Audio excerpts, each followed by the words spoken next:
SCGOP's agenda for our precinct. So this is very simple. This is what goes on across the state. And I'll just walk through it quickly. But we're going to do, I'm going to talk about this. Olga's then going to go through all the rules. We can ask the questions as we go through that, but I just want everybody to kind of hear the rules. There have been some changes to some rules with the state party. We're not exactly sure. You kind of got to watch out for all of those changes. So we're still analyzing a lot of that. But we'll go through those rules, and then we'll come and we'll do a mock meeting. Okay? So we'll have a group of people come up, and they'll be, for lack of a better term, an America First group and an establishment group, and it kind of goes through the meetings, kind of talk about some of the tricks and things that they might do. But when you go into your meeting, it's going to be very simple. There's registration. So say this is a precinct reorg meeting. All these people come in, you register. So you're going to check in up front. What you need to really bring with you is a copy of your voter registration card, or print it out from scvotes.gov. That'll actually show that you're a member of that precinct. When they start the meeting, they'll do a call to order. So somebody's got to stand up there. Just simply call the meeting to order. Just get it started. Bang the gavel that Bob likes to bang. The next thing is they actually put this in there. It's funny. It's kind of neat. The reading of the state chairman's letter to the precinct meeting. What's funny is we actually notice that most of the counties will take that out. They literally take the chairman's letter out of there. You can read it or not read it. Then you do an invocation, pledge of allegiance, read the Republican creed. Then, assuming you're going to have a contested election for who's the EC president and whatnot, you got to have temporary precinct officers. So why would you need temporary precinct officers? You've got an EC and a president. Say, for example, they're running for re-election.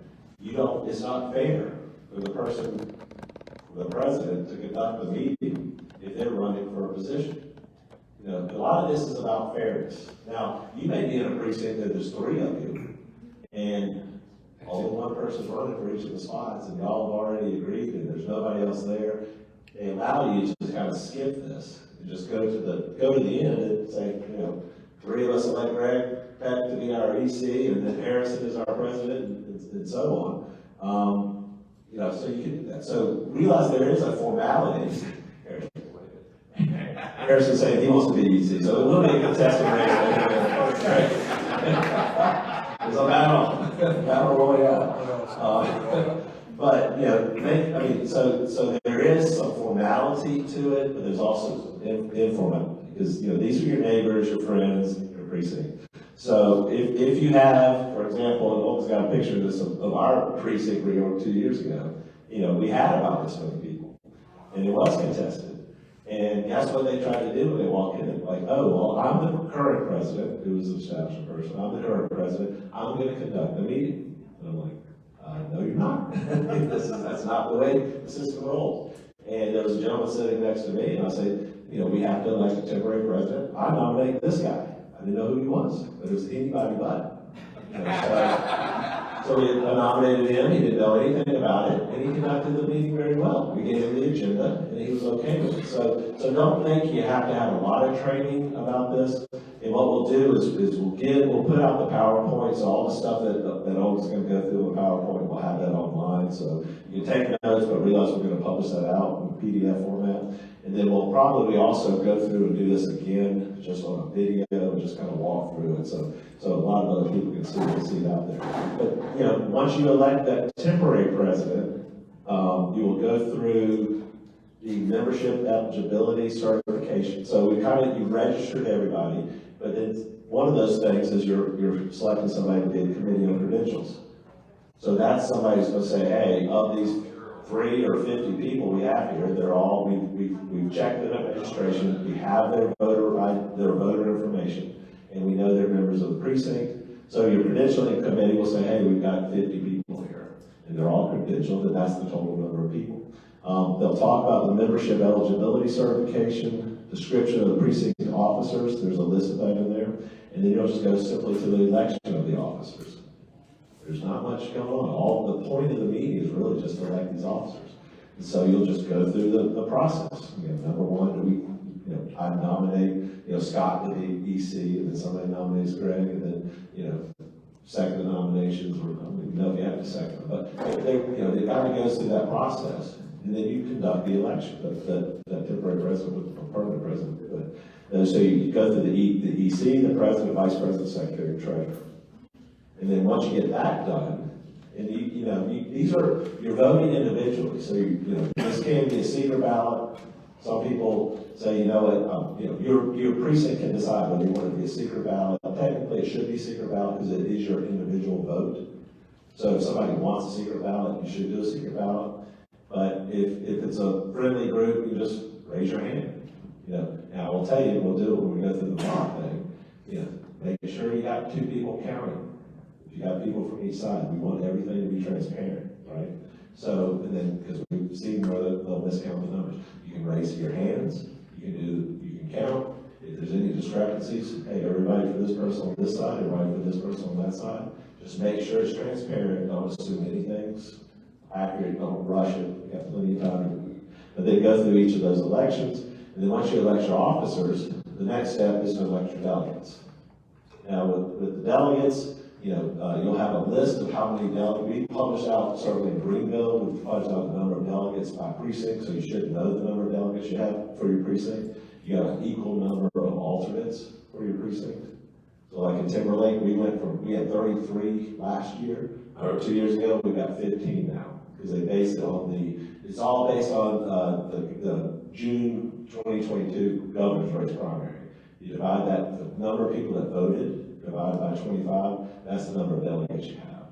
So it wasn't a lot of people, less people showed up this time because there wasn't millions and millions. Harrison didn't spend millions and millions of dollars. Harrison didn't have millions.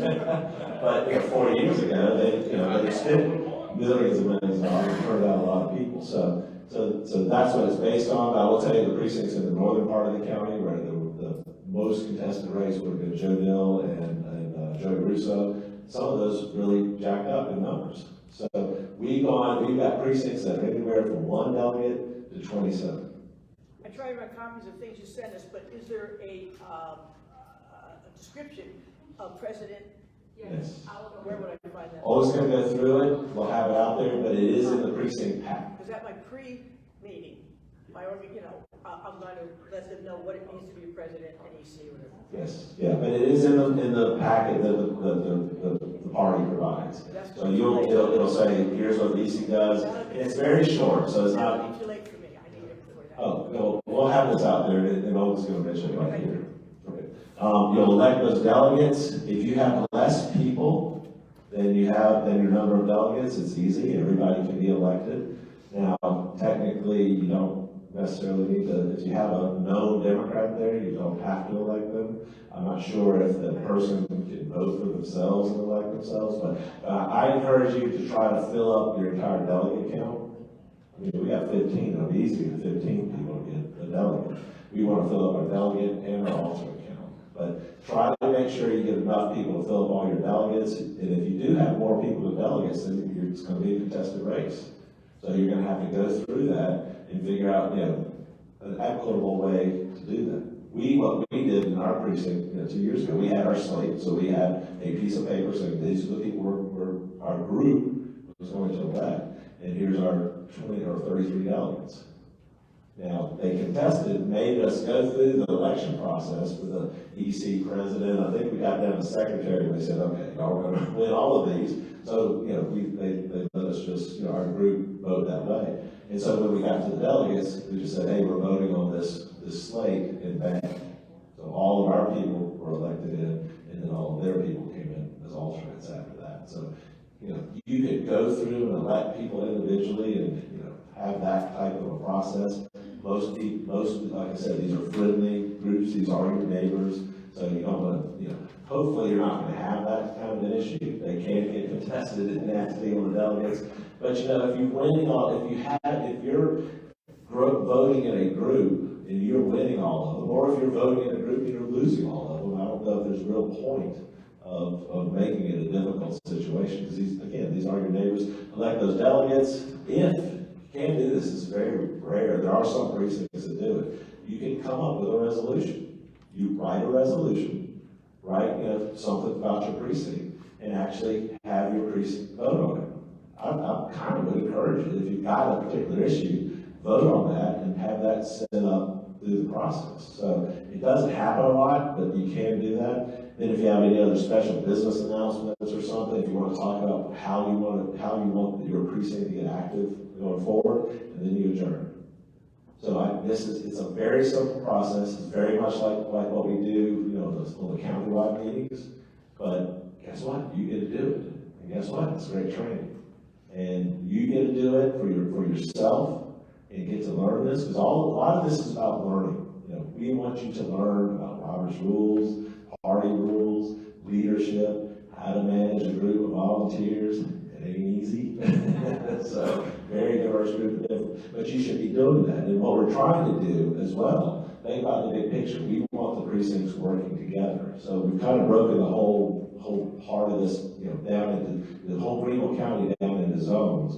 And what I love about it right now, a lot of y'all are sitting there, different precincts are working together. A bunch of precincts over in Simpsonville working together, a bunch of precincts in Malden, I think a bunch of precincts up in the northern part of the county. We've got a barbecue today with some of the precincts, in my neighborhood and surrounding precincts, just to get to know each other. Because if the ultimate goal is to get to know each other, start working cooperatively together so we can hold our elected officials accountable, we got to educate people. We need at least 10, 20, 30 people in each precinct that are educated, that know as much as you do about what's going on with your politicians, so you can go tell all of your neighbors. We also need you educated about it, so out of this group, y'all can start saying, hey, this is somebody that's really knowledgeable, might not want to run for office, that needs a little bit of a kick. That say, hey, we got 10 precincts that are all saying, Joe Blow over here should run for office because he's a good guy or a good lady or whatever. Get them, help them, push them. We're looking for reluctant leaders. Somebody who wants to run for office, maybe not so good. Somebody who doesn't want to run for office, they need a little encouragement. That's how people are looking for. So Jeff, who should register people? Is it the temporary secretary? I mean, who mans the registration desk? That would be the president. The president. Okay. But it can be friendly. Technically, the president is running the meeting. Okay. But I've never seen an issue or concern with it. Yes, ma'am. How do you connect with other folks? I'm just getting started. How do you connect with other folks and know who's in your precinct and know who else is also like-minded?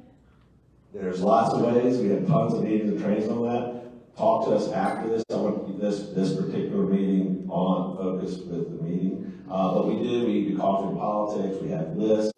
What precinct are you in? Just out of curiosity. I don't even know. I'm in Pickens County, Clemson, but Okay. I just want to find out how, because there's a lot of folks that are kind of rhino types there. So, but I also want to understand how I connect up with other folks that are like-minded. Yeah, if you're in Pickens, I can get you with Tim Bruce and his group over there. Tim Bruce is the chairman over there. It's fantastic. What they've done, we in Greenville focused statewide on a lot of stuff. Pickens is focused internally. They got great rules people. Great, it's great over there. So I'll introduce you to Tim Bruce and those guys. So, and they're pretty organized. They got all their precincts. They got, they put me to shame from an organization perspective. But we've been focusing out because we focus out because everything that happens in the rest of the state impacts Greenville.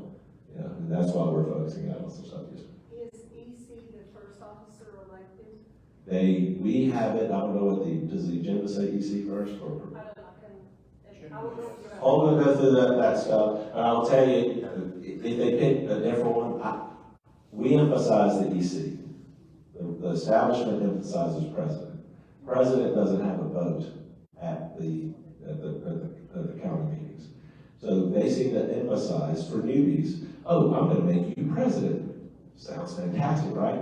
Guess what? At the end of the day, you don't have a vote. No. So focus on the EC. EC is the position you want. Yes.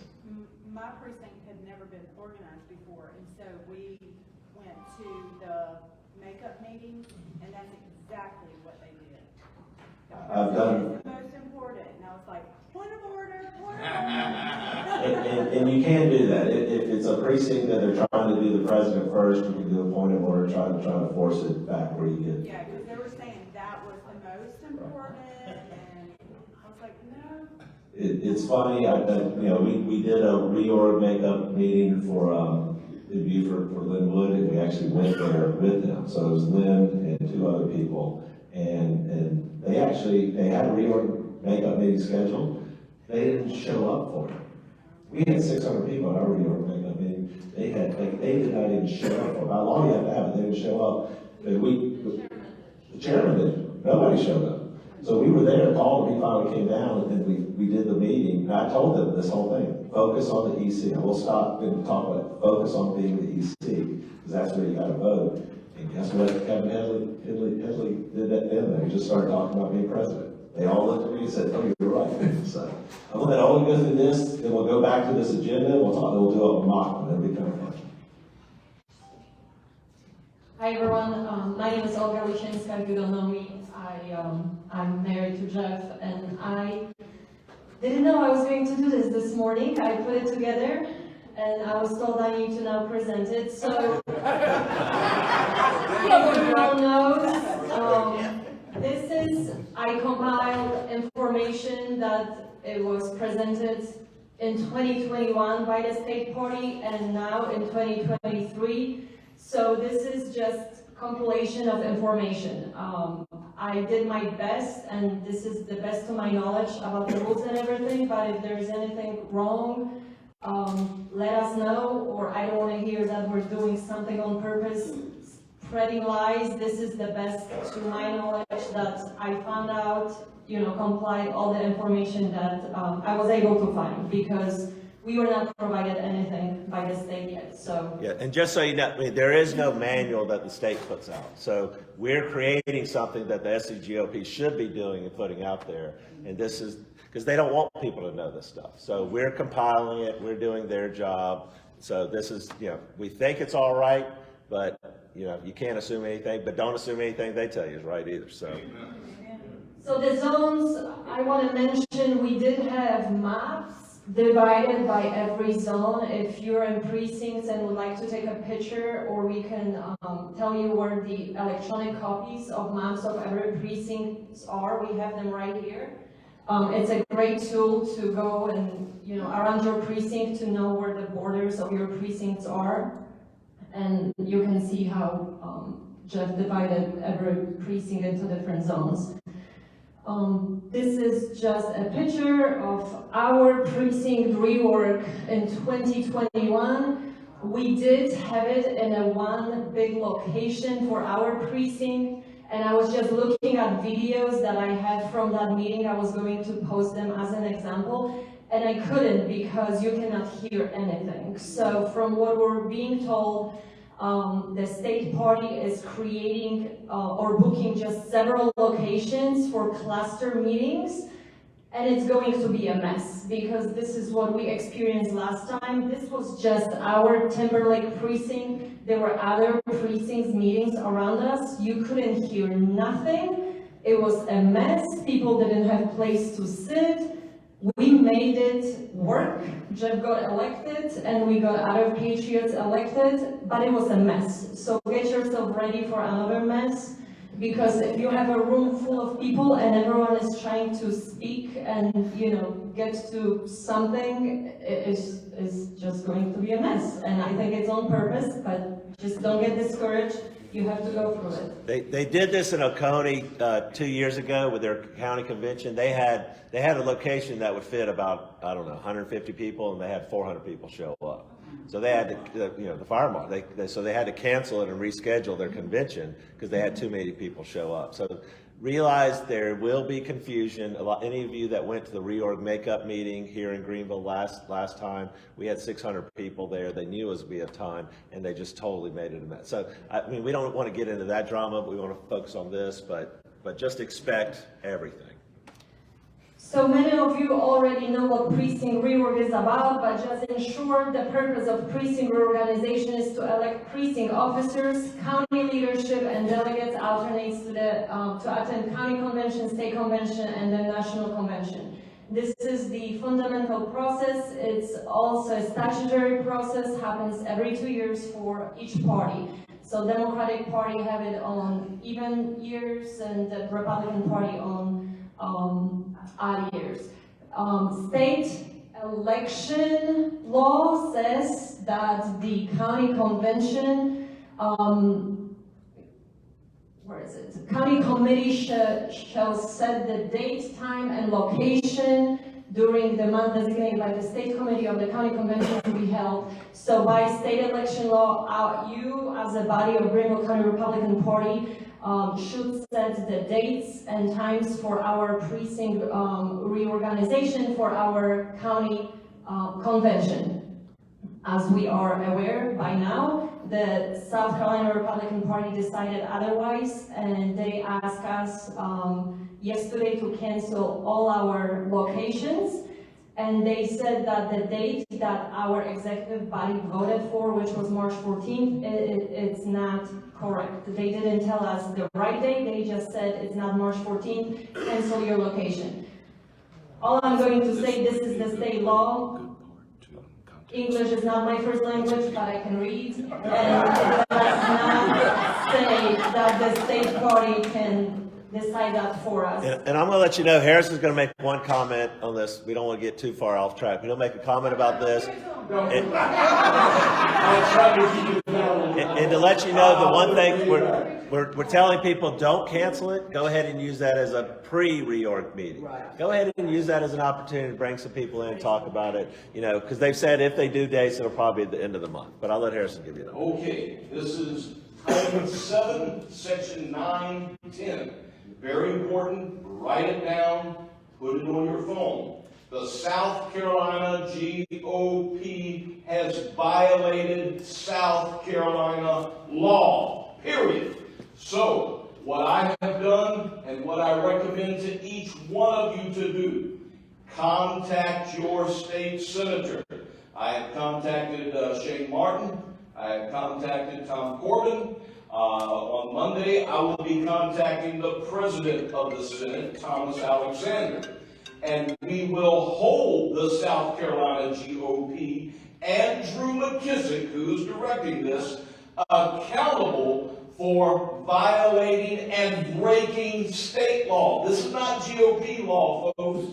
This is state law put into law by our state senators, our state legislature, and then, of course, signed into law by the governor. So, you've got to have that down. Title 7, Section 9, 10. Well, I just wanted you to know. well, no, it's 10, and then it goes, that's the main law, and then it goes to 7, 9, 70, and 80. All three of them are being broken. And do what, Greg? I just wanted you to repeat all of those. Right. Clearly. I'll do it again. Title 7, Section 9, -10, -70, and -80. That's three different laws. Has any of you received your package yet, your reorg package? I haven't either, okay? So by violating this law, by breaking this law, the South Carolina GOP is preventing us, the precincts, from reorganizing and from holding convention.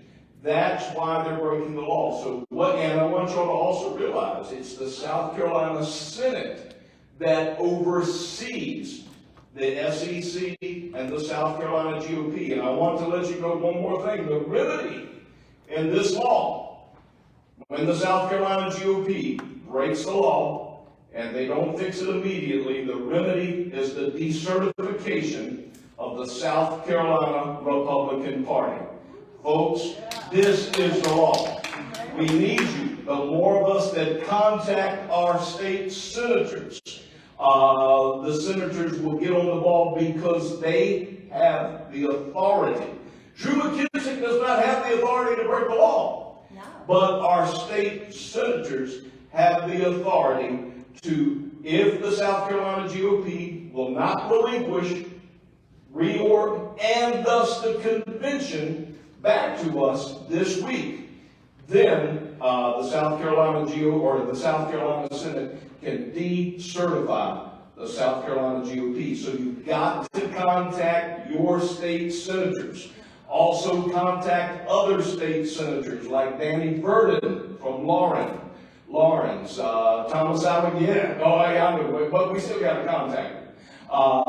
Contact Thomas Alexander, the President of the Senate, along with your own state senators. If enough of us contact them, and this is the way you want to do it, they have prevented you, the precinct president or the precinct EC, from fulfilling your obligations to the laws of South Carolina, and we want it stopped, and we want it stopped now.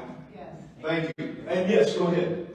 Why didn't you mention Tim Scott? Tim Scott is a federal senator, so this is state senate, and state law that we're dealing with. So Tim Scott, even if he wanted to, would not be able to help us. Where do you get a copy of that? We'll send out an email with all this, They'll send it with a out. call to action to call your senators. So there's a lot of stuff going on with our and senators. folks, you gotta do it fast. You gotta call them, and you gotta email them. The South Carolina GOP and Drew McKissick have broken the laws of the state, and if they are not held accountable, they will continue to do so. Who holds them accountable? We do. We the people. So call to action. Go ahead, Mike. Josh. Oh, Josh, I'm sorry, Josh. Yeah, you email that to me and I'll pass it on. We can get it done. Get it to all the ECs, let's hit them at once. Can you Yes, include sir. a narrative so that way if we're confused about how they broke the law, it's in there? Right, what I will do is I'm gonna forward my email to Jeff, and that includes the narrative, how they have prevented me, the president of Simpsonville 6, from fulfilling my obligations as the president of Simpsonville 6. Thus, they have broken the law. They have broken the law because they have prevented us, the precincts, from holding our own convention and setting our own dates. We've got to hold them accountable, folks, and that means all of us. Yes, Walt? Just so, we make all the calls in the world. And emails. So when Tuesday, Wednesday comes and nothing gets done, because we know, come on, let's not fool ourselves, nothing is gonna get done, then what?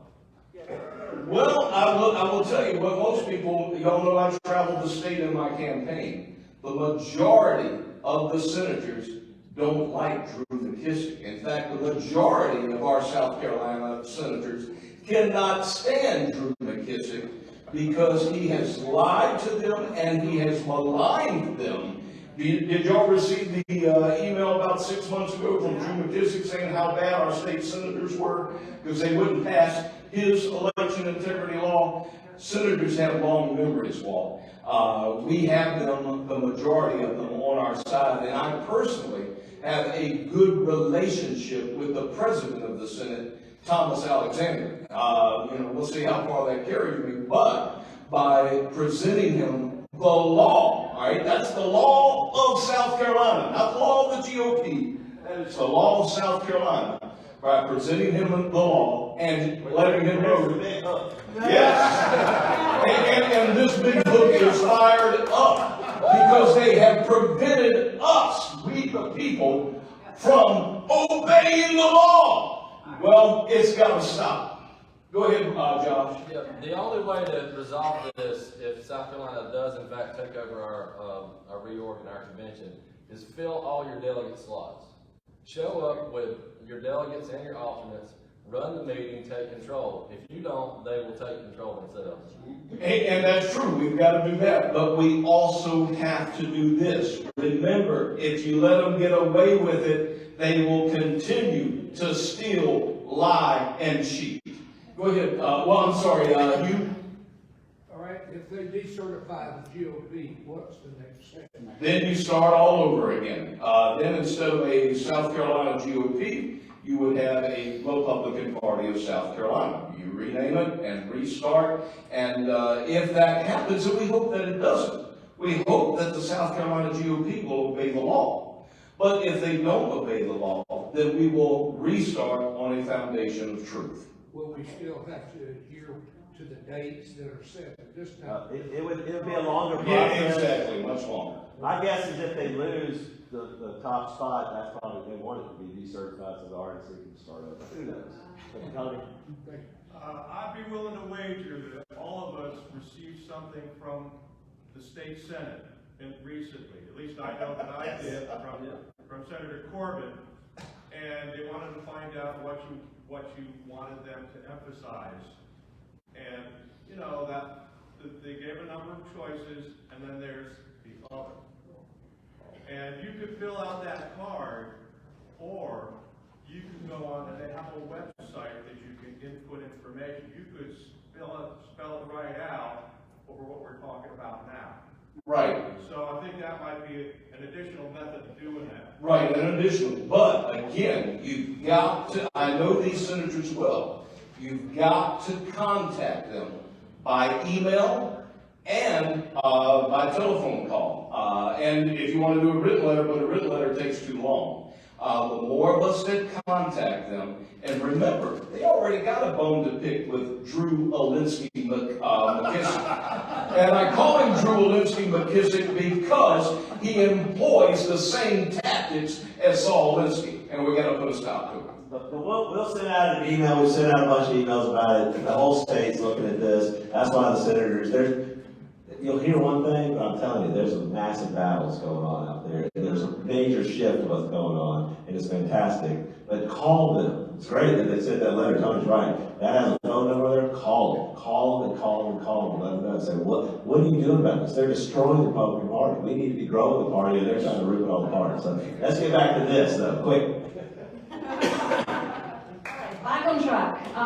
If you're a precinct president and EC, you should have received the first ever communication from Tabitha Bone. What's her name? Bone. She is the South Carolina Republican Party representative for our area that's supposed to be organizing, supposed to be setting up your precinct reorganization. This is the email that people received. Jeff is the precinct EC and the county chairman. He has not received it, but the email said, "Good afternoon. As you may be aware, at the first quarter executive committee meeting of the South Carolina Republican Party, the chairman of the Rules Committee presented a recommendation of the State Executive Committee that the Rules Committee recommend that the State Executive Committee vote to take over the reorganization process." So it does say take over. Don't let anyone tell you they're just assisting us. It does say take over. Yes, it does. Reorganization and County Convention in Greenville County. The organization and county convention will be run by the SCGOP, not will be overseen, will be run by the SCGOP staff and governed under the rules of South Carolina Republican Party. Let's see. The precinct president will remain running their individual precinct meetings in a place chosen by the SCGOP. So it doesn't matter where you, as your precinct EC or president, want to have your meeting conveniently for your people in your precinct. No, they will tell you where to go. Who knows how far it's going to be from your precinct? They will tell you the location. There is no need to reserve separate location, so as Jeff said, we recommend keeping your current bookings for pre-reorg meetings, but they will not be used for the precinct reorganization. If you have booked locations for March 14th, I advise to cancel. We advise keep it, use it for your pre-reorg meeting. Precinct presidents and committeemen will be the first one to know via email of all information that will be given. Well, we are February 25th, we know nothing yet. March 1st, that is when the precinct reorg month starts. We'll see how soon we're going to find out. And just so you know, this is not just Greenville. If you live in Charleston, they're doing the same thing down there. If you live on the peninsula, they're making you drive all the way to Mount Pleasant. They're doing all kinds But of no, things. they're not doing it, no one is taking over. They're not They're saying just, they already the establishment leadership does it to the patriots. They want to control it. But the state party is taking over Greenville only but we're not allowed to have any input. And, but they're doing it across the state in other counties, and Yvonne's got a handout she'll mention at the end. They're doing this across the country. She's got their, so we've seen it in Colorado, Michigan. They're doing it all over the place. But I will tell you, I did call, you might enjoy this, I did call Tabitha yesterday, left her a voicemail with my email to make sure she had it, and I recommend that she seek criminal legal counsel.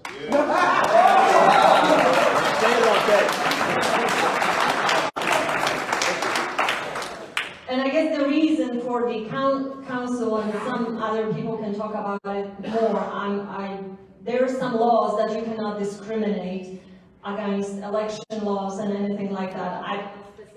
Specifics, but Tabitha is communicating with selective individuals rather than to be treating everyone equally that should participate in the process. There's some issues with that. But the one before last paragraph, the SCGOP intends to announce the dates and locations for reorg makeup and the convention by the end of February. Well, we have 3 more days. The date that has been published by other groups, also known as the Greenville County Republican Party, is incorrect. That's all we know for now. So we're the other groups. Hold on, Barbara first. Okay, Scott and I are in Sycamore Precinct, and we have nobody to run our precinct. And I mean, we want to run as I'm the president, but our people is never here. I never hear from them or nothing. Well, I assume you will hear from them or from Tabitha Pond where to show up when, and just be ready to bring your people to run. She won't though. You're saying you haven't seen the president? Well, no, they do. She's just not communicating with them. Okay, so if Tabitha lets her president know, and the president doesn't bother to tell them. Well, we will make sure that Esther Wagner lets you know when your precinct reorg is. We're going to make sure people have the dates out. Vaughn and I did a little video that went out. That's why we got this email, because we had not been told anything. Now the whole state knows we're not being told anything. I've talked to a bunch of state ECs that voted in favor of whatever the SCGOP is doing. They're like, that's not what they thought was going on. So that's why I think they made, there'll be plenty of time. So we think it's going to be the end of March. If we have, if they give us a week or a couple days notice, that's a problem. It's going to be a bigger problem for them. But whatever, we have to deal with it, okay? So deal with it, utilize the anger or the upsetness, go out and get more people. Don't write back to Nate Lloyd, call your senator, what Harris is talking about. Call the bosses, call the people that need to feel the pain. Instead of hitting Nate up, call Adam Morgan. Adam Morgan's behind this. That's who's doing this thing, not Nate. It's his employee. It's his boss, Adam.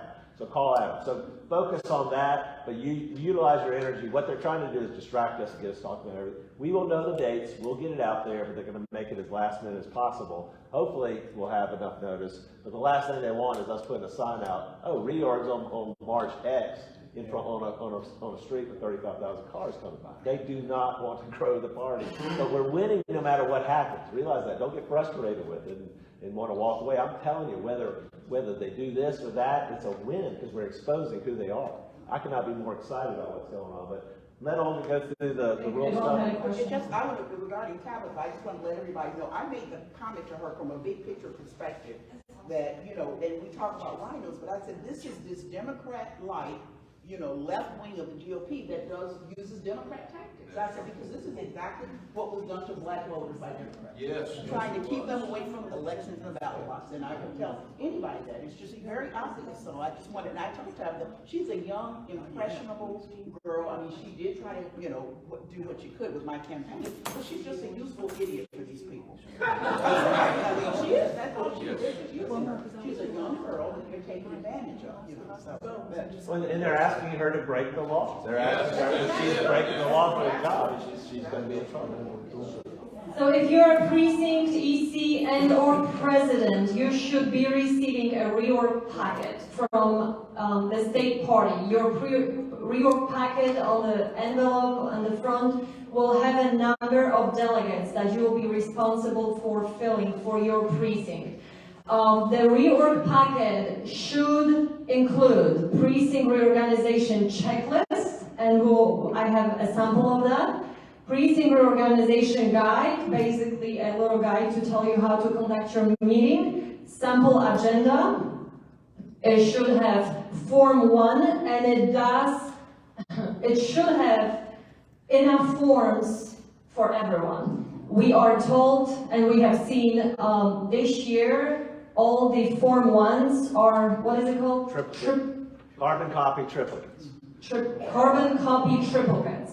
And you're not supposed to make copies. However, we're also getting reports from other counties, one county, Pickens, They are expecting, or they have 800 delegates. They need 900 Form 1s, they were given 250. Right, but no copies allowed to They make, did so. this last time, just be prepared for the fact that you may not have enough Form 1s, and then what you do is you just write on paper. What we will do is we'll take whatever their Form 1 is, we will have a copy of it, so, we'll make sure people have enough copies, because when you get there and you got 30 people and you got 10 Form 1s, what are you gonna do?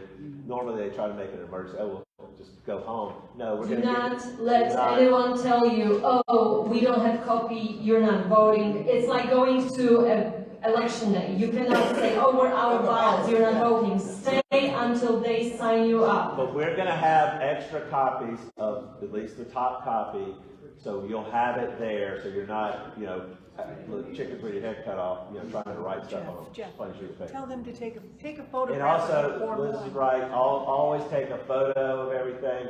We had people do that last time, they're like, Jeff, you look crazy, they're probably not gonna cheat. They're reputable people. They cheated like on Get Out. Now we know, now a lot of people know, take a picture of all your Form 1s and of this Form 2, which is where they elected. We actually elected our people, and I waited till the end. They were slow, they didn't get done till 10. And I actually took a picture, when I looked at the Form 2, they changed who we had voted for on there. And it's like, so take pictures, do not assume anything, validate everything. When should you do the Form 1, when they first come in, or?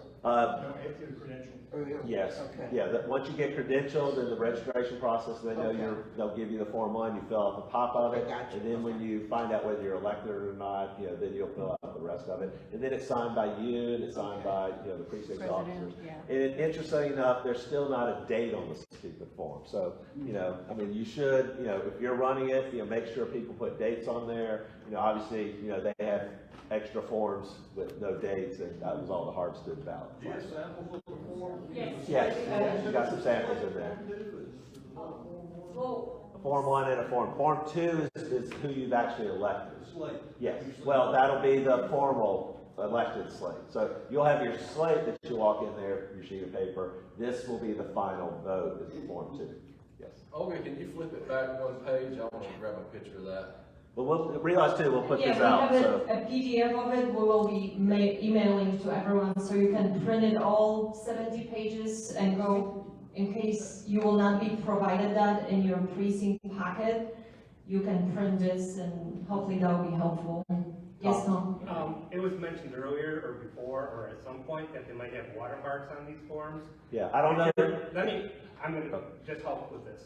If you're gonna make copies of those forms, make sure you put the date and time and initial it and have another witness initial it to make it official, because that makes it a watermark, more or less, from a legal perspective. You need the parliamentarian that's gonna be there. That's what I understand. There's probably gonna be a parliamentarian in the reorg. Like Everett Headley? That's what we did. Jeff, is it still $25? We got some extra You guys forms still and have to pay every, $25? initial for us in 2020. Or Ladonna Ricks that told me that we were not allowed to send any people in 2021. I called her, she answered the call, introduced myself that I was helping, engage patriots. And I asked her whether we were able to send people over to the GOP headquarters back when when the former chairman was running, if they couldn't attend either the reorg or the makeup meeting, that period in between. Ladonna Ricks, who is the SCGOP parliamentarian, works for the SCGOP, told me it was not allowed under any circumstance. It's not like I want to sign anything, or Jeff, we want to just tell people, you can go to GOP office and sign up in case you couldn't make one of those dates. She said, no, don't do it, impossible to happen. Only rework or make up date. Well, then we got approximately 230 forms signed by the same person, Ladonna Ricks, that were harvested in between those 2 days. So she told me one thing, she went out and did another. Yeah, Angie. Okay, so we've had this conversation about, we anticipate people to show up that we've never seen before. So we don't know if they're in our precinct or not, right? Gotta be credentialed. Registration. Gotta be credentialed. So, but are we credentialing at our own table in our own precinct? So we look at their You can driver's set up license and we pull out the map and we. You're gonna go to SCGOP.news.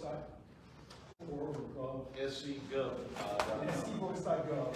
They're gonna give you their information, you'll verify that they're in your precinct and they're an active voter. Okay, so we'll just do that with every person.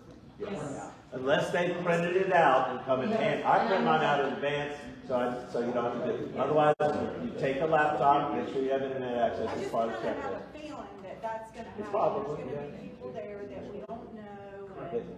They've already told, the SCGOP's already said you can't keep Democrats out. So if a Democrat comes, you gotta let them in. How would you know? Now, you don't have to vote It for doesn't say them. on the voter registration. So how- It does not, but you may, you know. That's why you cannot keep Democrats out, You can't keep anybody out. technically. Yeah. But the only way they win is by lack of information. Are you allowed to say this guy is a Democrat? Sure, you can just say whatever you want. I mean, it's a campaign, and you say, hey, I know this is my neighbor, and he's a Democrat, don't vote for him. Y'all don't vote for him to be in office. So Form 1, every person will be filling out the Form 1. Form 2, this will be it's completed at the end of the meeting by appropriate precinct officers, and then it will be returned, hopefully to us, but who knows. In your precinct package, you should have a copy of Pledge of Allegiance and Republican Creed to read while you're conducting the meeting. This is the sample of Form 1 and Form 2. So as you can tell, Form 1, everyone fills it out with your personal information, you're marking that you're attending the meeting, that you are elected to a position if you were, and that you will, you're interested in participating or running for delegate for the, State Republican Party Convention.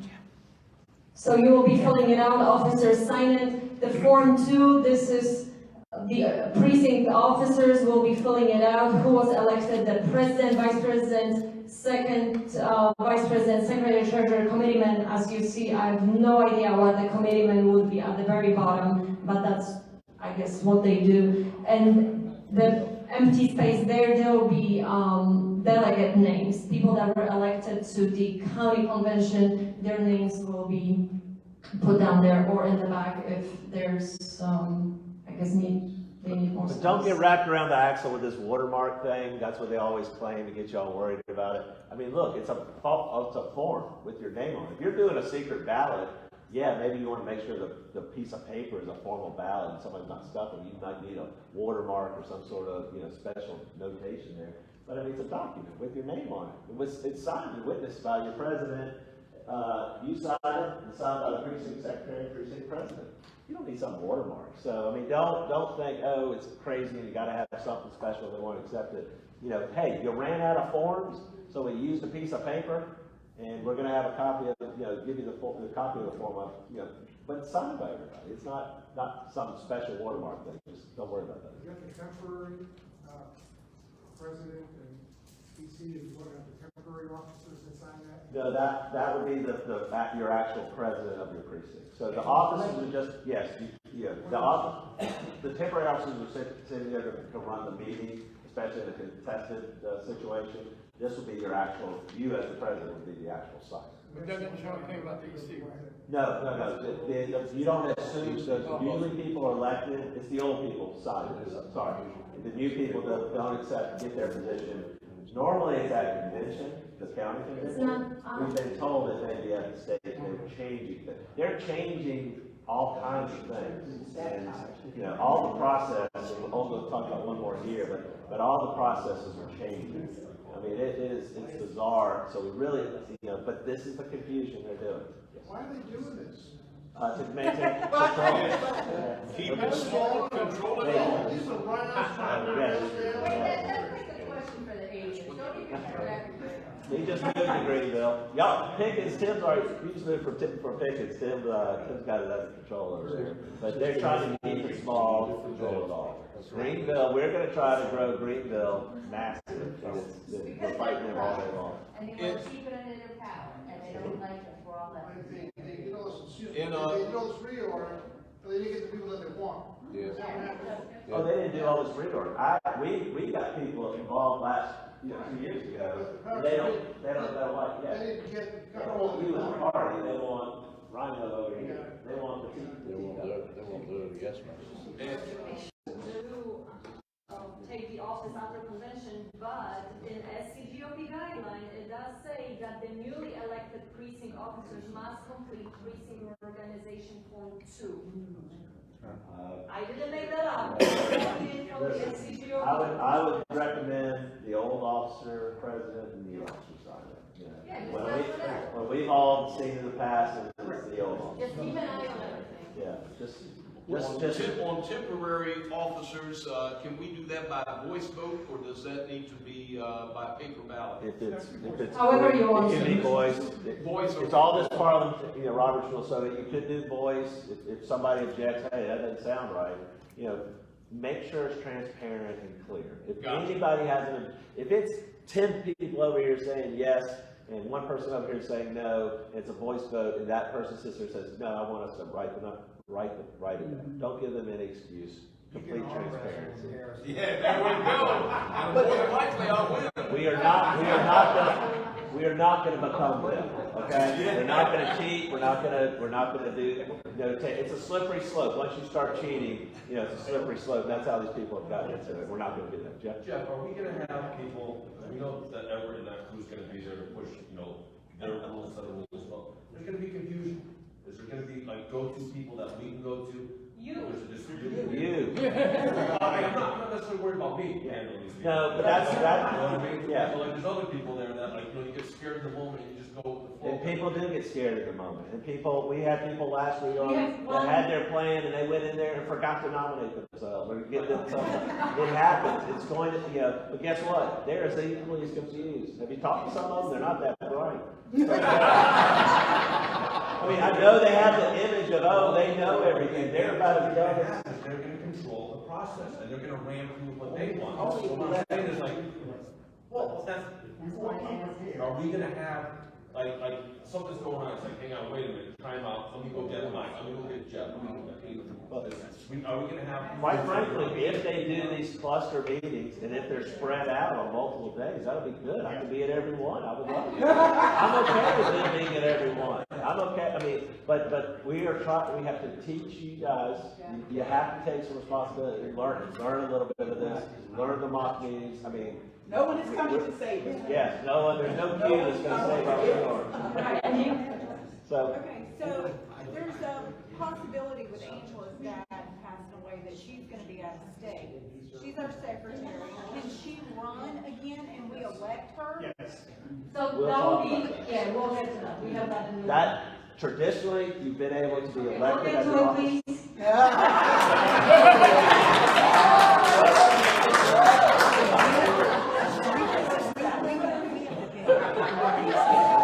Questions or officers? Executive Committeeman votes on behalf of the precinct at county executive committee meetings, maintains contact with and reports to the precinct members when appropriate, must be willing to attend county executive committee meetings on a monthly basis. President sets meetings for precincts, presides at precinct meetings, arranges for precinct organization, attends county executive committee meetings.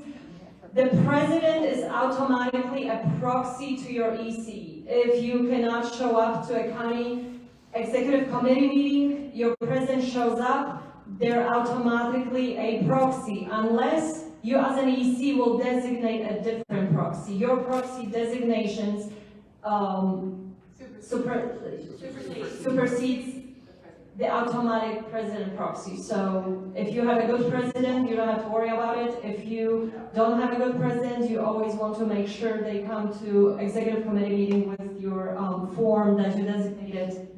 You designated them to be your proxy. Secretary keeps meeting record minutes, keeps list of precinct members, maintains contact with and reports to the precinct when appropriate. Treasurer receives disburses and accounts for funds generated by the precinct. From our experience, the only time that there is any funds, anything going on with any funds, it is during the reorg meeting. Now, the trick is that apparently we're hearing that this time around, the SCGOP is paying for all of you. You will not have to pay anything. The dark money is going to cover all your fees, your reorg fees, your convention fees. It's all free. It's never free. Sounds like a liberal, right? Everything's free. It's free.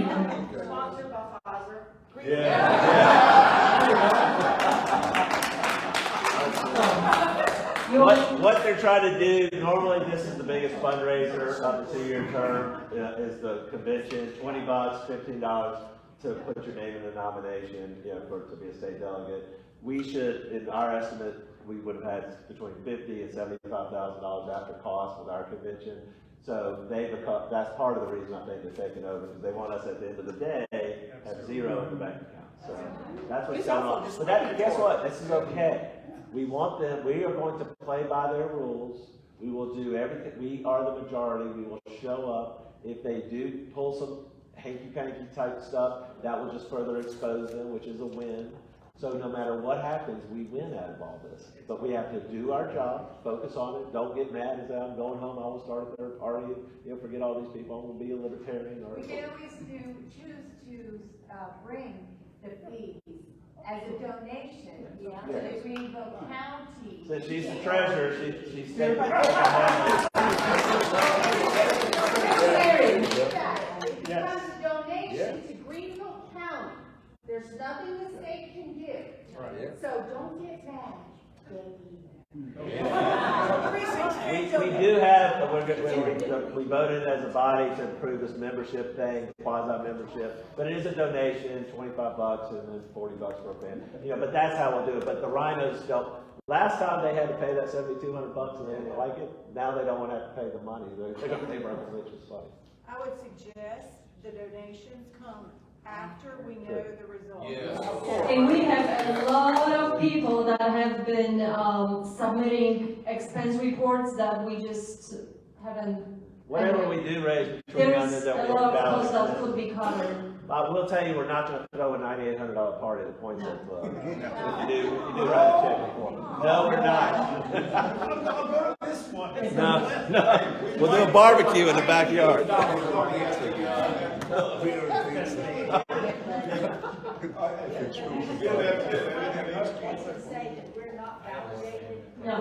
No, they issue a statement, I heard it, or, they will tell you, they can tell you still have to pay and you'll have to pay. If they say it's free, it's free. No, they cannot use it against you.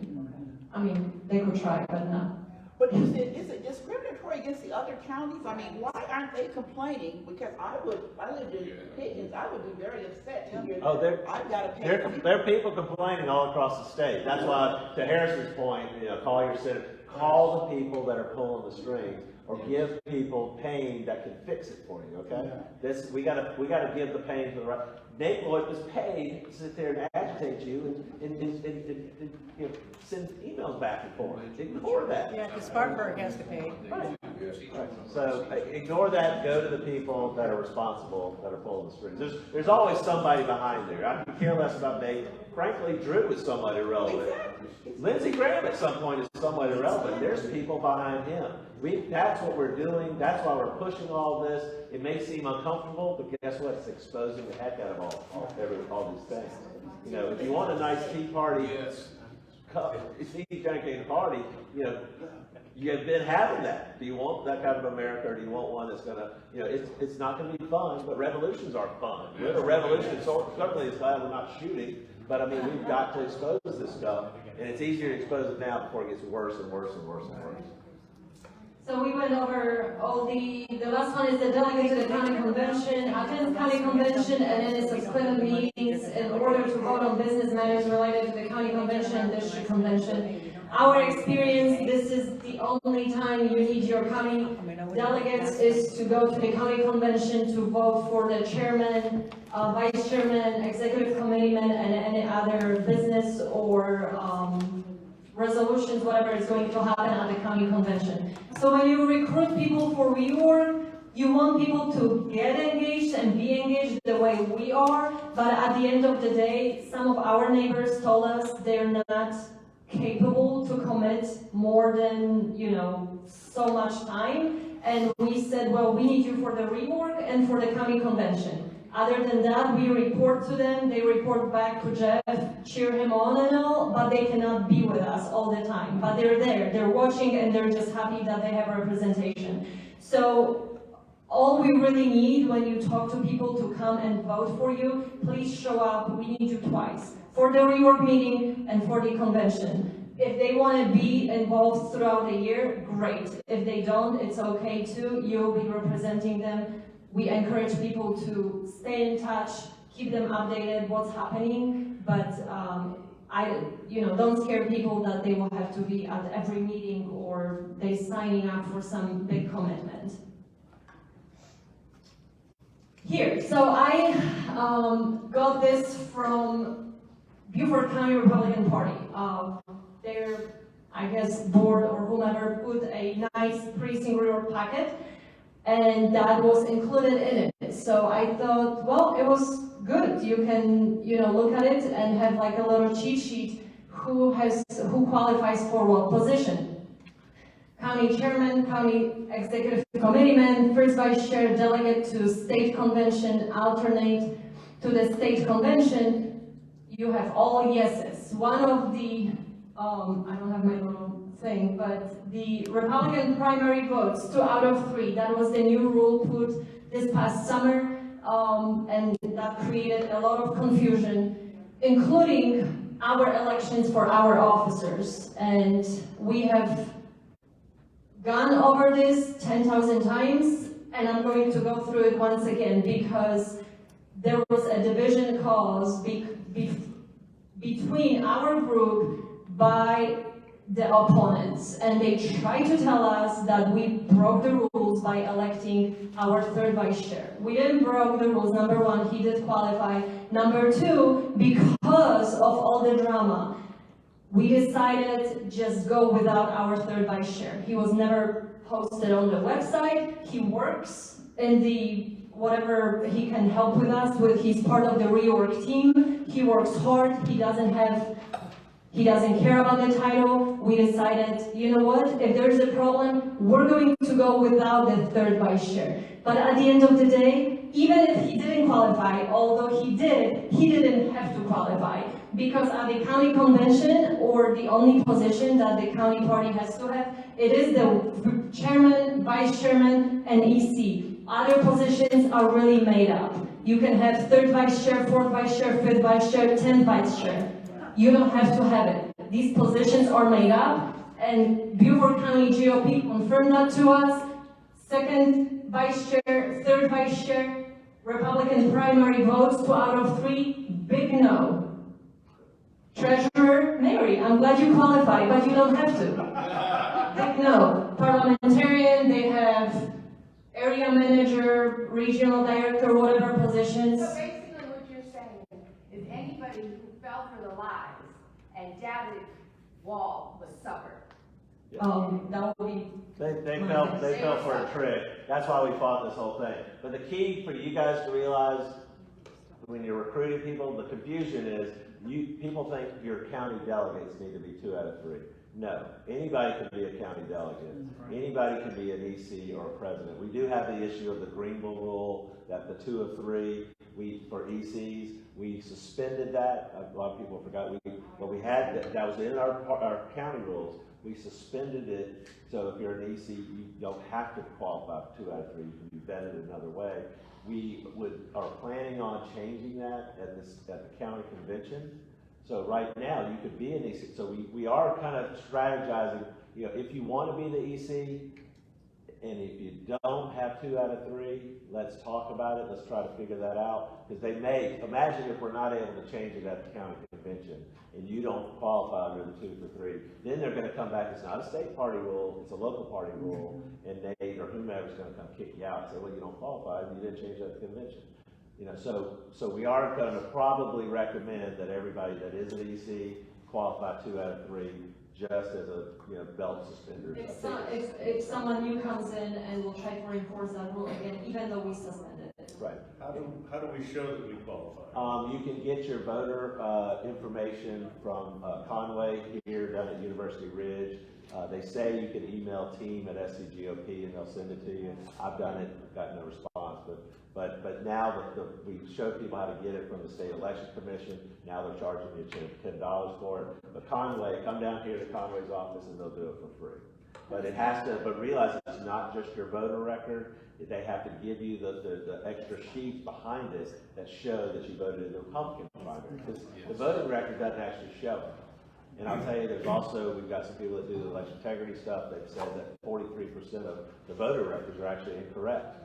And if you look at the example I sent out of mine, you can actually look at mine, and there's a little button next to each of the times I voted. You can just hit a button and delete it.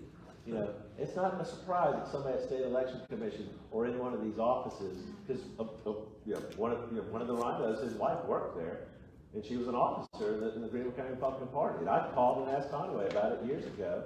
And I said, is it okay for an officer in the Republican Party, a senior officer, to be working in the elections office? Oh, no. That lady now works in the Pickens election office, and they're mad at me.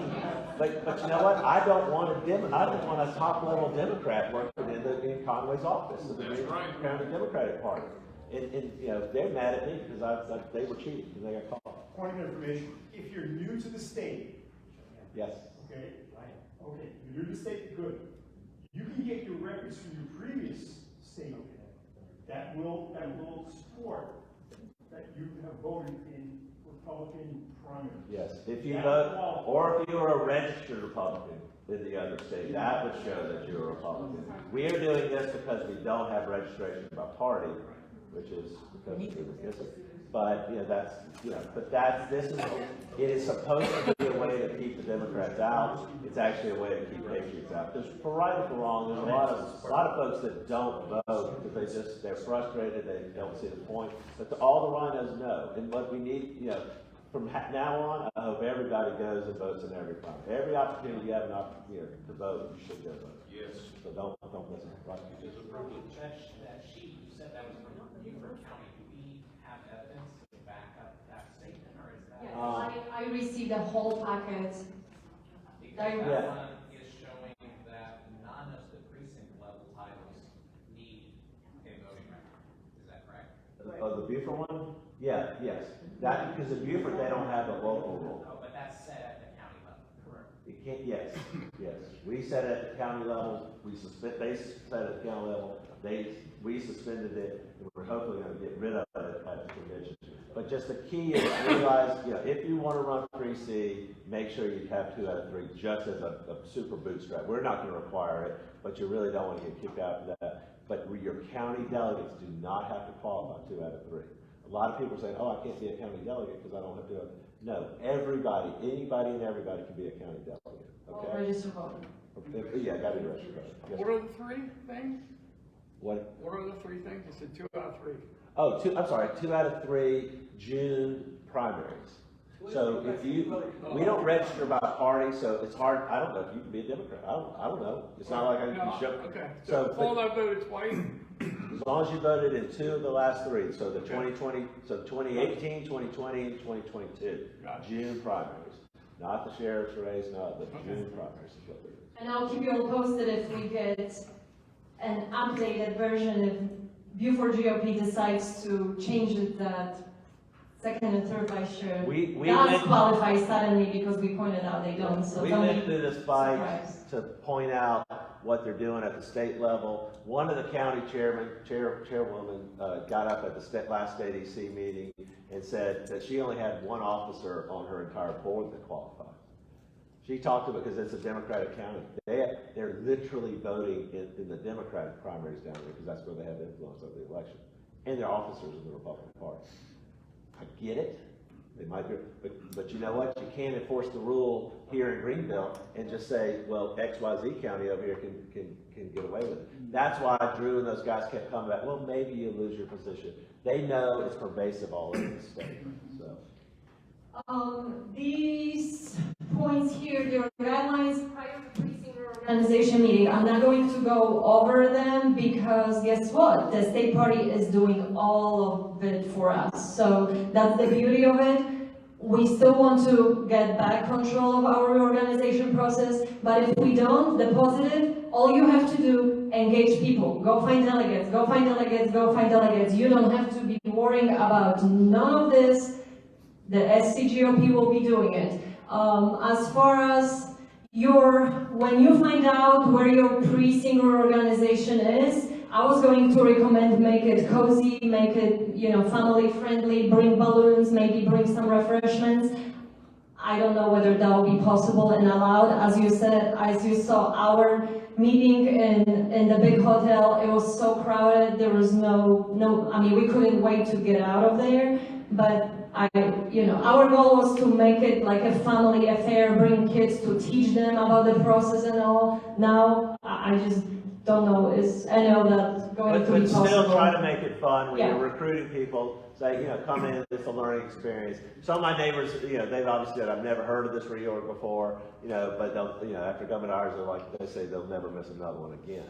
And I don't know if it'll be that exciting anymore, but they are having a fun time. Make it fun, enjoyable. One of our precincts, Joe Lyle at Sandy Flat, he's got a bus reserved. He's got a big sign, big picture of Drew McKissick, Rhino, and he's got a Rhino bus. For all Democrats and Rhinos to get on the bus, and he's going to ship them to New York.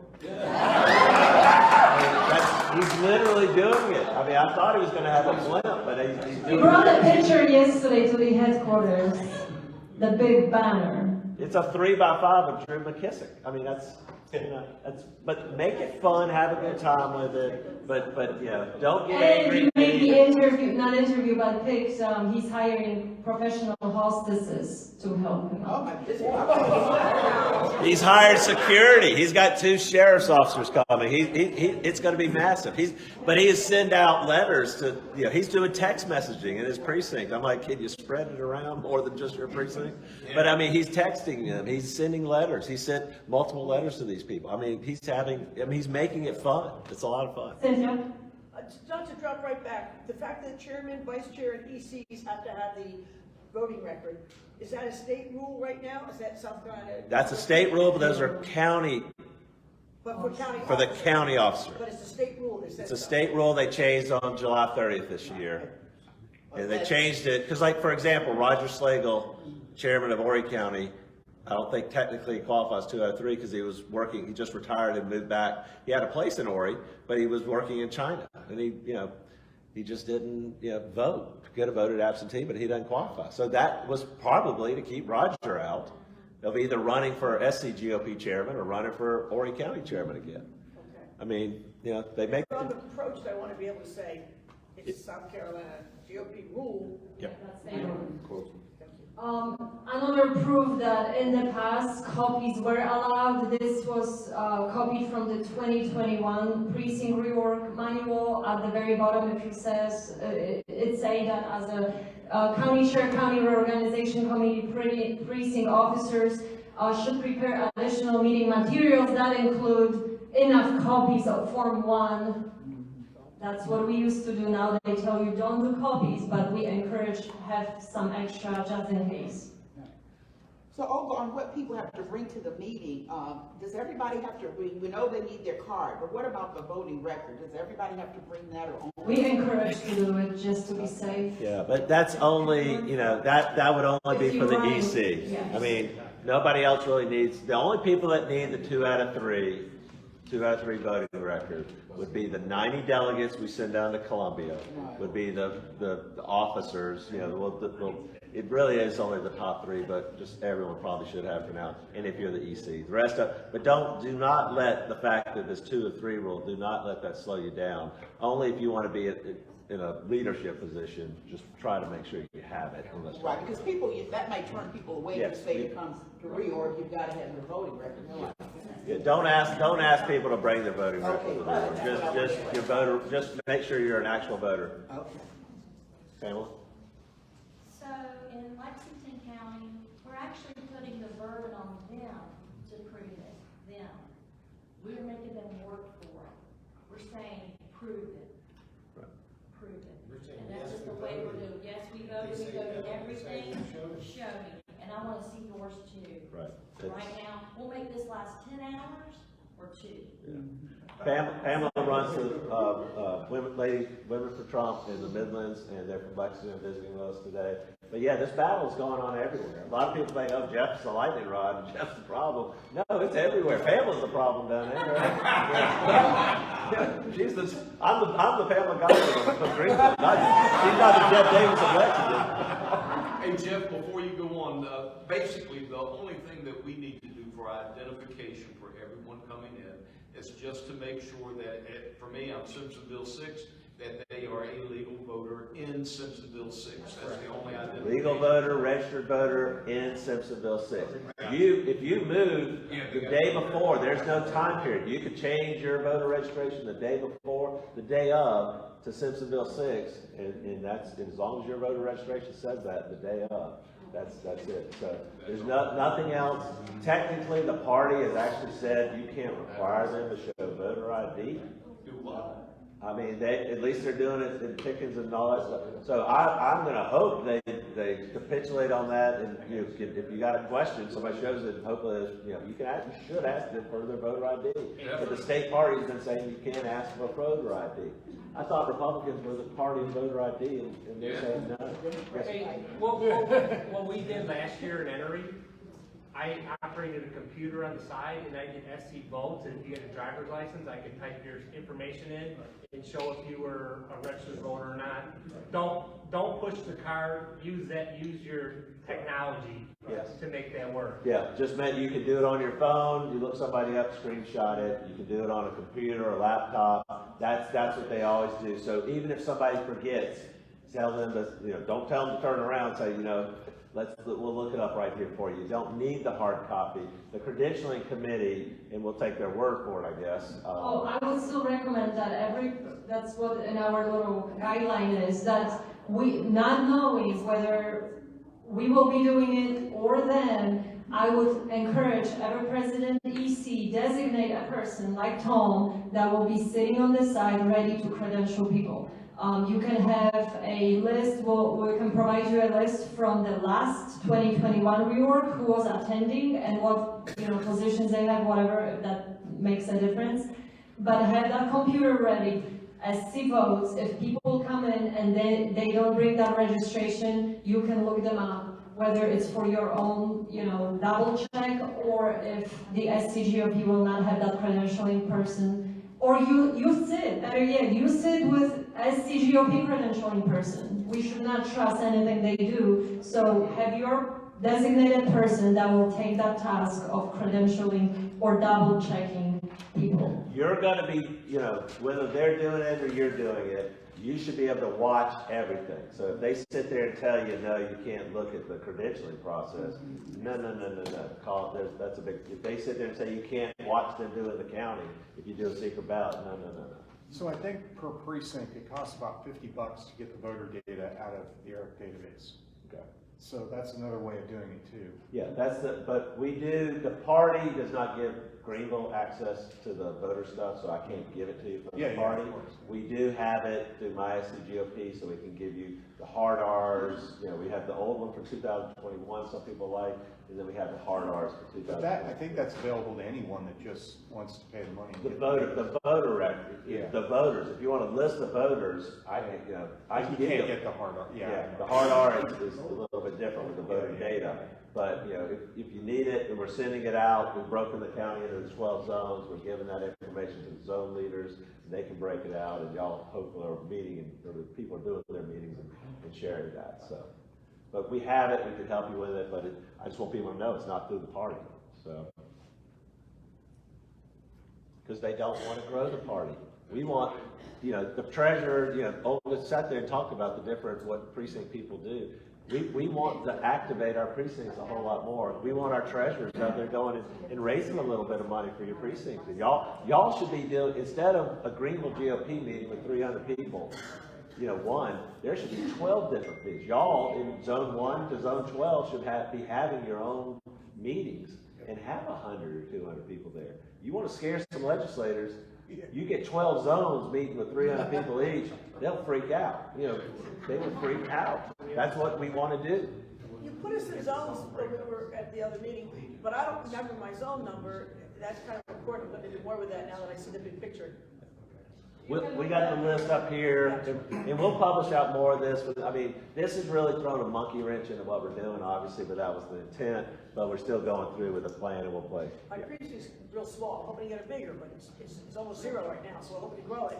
But if I can get a meeting together of the zone, that will have a little meat. And we're all realize we're not just working on our own precinct. We're having other people from other precincts helping each other. If you got your, I'm trying to help other precincts around us, or our people are in our precinct. Help other people. I mean, and if you need help, reach out to the precincts around you. Say, hey, can you some of my neighbors, can we go out and door knock together and do some things like that? So there is a chance the SCGOP will be providing you the roll sheets that will have voters in your precinct, and that's when people come in, you can just check them off your sheet. I don't know whether they'll be provided. It's like going to vote, right? They have a list when you find your name and you sign. That will be one way to credential people. But if you are not provided that list, that's when you do your own credentialing. When you get to the meeting, so the first thing you will be given are the Form 1s, and the first thing you will do is to fill out the top portion of the Form 1, which is your personal information. That is after some people I think when we go to the meeting, before the official meeting started, people started filling out the form because there were so many of us. Then since we were in one big room, we did the invocation and the pledge in all the precincts together, and then we went back to our corner to do our business. But I think people were starting filling out those Form 1s as you walk and you are giving the form and you start filling it out. So now I highlighted this because I am not clear on that anymore. Jeff attended meeting in 2019 and he voted for his EC that was not present at the meeting. And we have known that was always allowed. Now I cannot find that anywhere in the rules, so I just want to be safe, and I'm not going to say that's allowed and then someone said, oh, it's not in the rule. We're going to triple check on that. We don't know if we have some people, we don't know what the date is, so some people might be on a business trip. And Harrison has to be on a business trip, he can't make it to the ReOrg. But he's got 30 people that want to vote for him to be EC. I'm not sure if they can do that. In the old days, you could vote for somebody who wasn't there. You can't vote if you're not at the meeting. So the people there's no absentee voting, only people at the meeting can vote. But in the old days, you could elect somebody who wasn't there. And that was the old rule that said, but they may be voted for and considered a candidate for precinct officer delegate alternate status. You didn't have to be at the meeting. So now what they're doing is they're throwing a monkey wrench in it. We've got to get them to tell us in writing whether you can be elected as an officer and not be there or not. And while we have to do all of this stuff, because guess what? They're going to tell us you need to be there to be elected as an officer, but for their friends, it's going to be okay. That's exactly what they did with the 2 out of 3 rule with Walt. They sat there and said, well, your guy has to do it, but all of our people don't have to do it. That's what they did with a bunch of ECs, Al Brilliant. It happened to him in 2021. They told him he didn't qualify. When, I'm like, wait a second. It was about 10 people that they told they did not qualify. And I see Al at the Rock Road. I'm like, send me your voter record. Yes, you do qualify. And they had to reverse it and put him back in there. Wow. That happened with a lot of people. Wow. And it's unfortunate. It's unfair. But there are some people that, from their ethics and morals, they think this is okay. This is how politics is. And I'm sorry, but we're not going to do that. We're going to say this is the way. If we're running, this is the way it is, and it applies to everyone. And, Absolutely. but think about this, think about this in the respect that this is the recruiting tool. We win no matter what, because the more they cheat, the more it shows that they cheat. So, there's a lot, I think the vast majority of us want to do things as good Americans in the right way. So we are going to win no matter what. We are going to expose them. So they may turn out a ton of Democrats. They may be out there recruiting Democrats right now. I mean, that could be. And there's going to be nothing you can do about it. Nothing. And guess what? We may have to go into next year. We may have to go into the Democratic reorg, take over theirs. Might be easier. Because you look at the Democrats, they actually have better records, they have more information. But I mean, they actually do a better reorg because they have to. Because they want to grow. Guess what? The Republican Party doesn't want to grow. Pamela? Yes. I was just gonna say, a lot of things what we're doing is, so they're saying you have to be there in person, in our reward. And what we're doing is for those that can't make it, we are putting people in place that can show up, take that position, and then a month or two later, they're having a precinct meeting, and that person's resigning, and they're putting the person that originally wanted that position. So they're telling you can't elect an officer unless they're there. That's correct. How about delegates? Can you elect delegates if they're not They're there? saying every single one has to be. You gotta be present. All right. So that's what we worked out, is that we're having people as back defaults, backups that are coming in for those people, taking the position, filling it, so the rhino can't take it, and then they're holding it, and then they're having a meeting a month or two later. Well, I can tell you the state rule does say that you can vote on delegates that are absent. It's for sure. The only thing I couldn't find whether you can vote on precinct officers that are not in the meeting, but it does say delegates can be voted on even if they're not there. Just turn out more people. The one thing they can't defend against is mass number of people, other than going to get busting in a bunch of Democrats. So. I brought Democrats to vote for me. Let's see. This is a great story. Neighbors that love Angus, and they would do anything for him, and they're like, "What do you need, brother?" And they're like 7 foot tall, gold chain, basketball wearing guys up the street. They're like, "Yeah." They come in, and everybody's like. And what I told them, I said, I just need your support for an hour. You just come vote for me. And they did. They brought the family. Wow. Listen, it's like with the ballot, I think Trump said the other day, Republicans are going to be the best legal ballot harvesters we can. If that's the game, the problem is they don't tell us all the rules, but, we gotta play on their turf, by their rules, their referees, and we'll beat them. We beat them by showing up. Okay? And we beat them by being transparent. Yeah. I belong to Sycamore, I went to the Rio 3 years ago, and I got my, but anyway, our leader is a big time rhino. I never got any email, no contact at all, with zero, nothing, for 2 years. So I'm interested, I want to help organize the precinct. How do I recruit people? I've got a couple of neighbors interested, but I need to go beyond what I've told them. I can't give them a date, I can't give them time, I can't give them a location. So what do I tell my neighbors? Because there's a lot of American flags in my neighborhood. I can go visit that. Start showing them the history of what's going on. I don't get neighbors. But you guys know the Sycamore people. Yeah, we know exactly what. Okay. All right. Yeah, Jim will. That's what we're doing, is connecting people. Over the past 2 years, we've been doing training on how to get people out, recruit people. But I will tell you, even with mine 2 years ago, I mean, we had some neighbors that went out and we recruited a bunch of people. But I let some people know right before the meeting, say, hey, will you can talk to somebody the day before. Say, hey, when you come out, I need your support for an hour. I need you to be, do this and maybe come to and be a delegate to the county convention if you haven't filled up your delegate slots. I don't know how much Sycamore have. We got 10 or whatever, 15. But it's not that bad. It's actually pretty easy to take over. So yes. I was gonna say, I have the hard R list for my area, so I'm out knocking on doors, and I've done it before, so I'm used to it. I would say 99.9% of the people say, I had no idea this even existed. And I tell them, that's the problem. If nothing more, I'm here to. That's your recruiting tool right here, is, hey, have you ever heard of ReOrg? Most people haven't heard of it. I heard about it, I was pissed off. I was like, you gotta be kidding me. College Republican, voter Republican, you never told me this?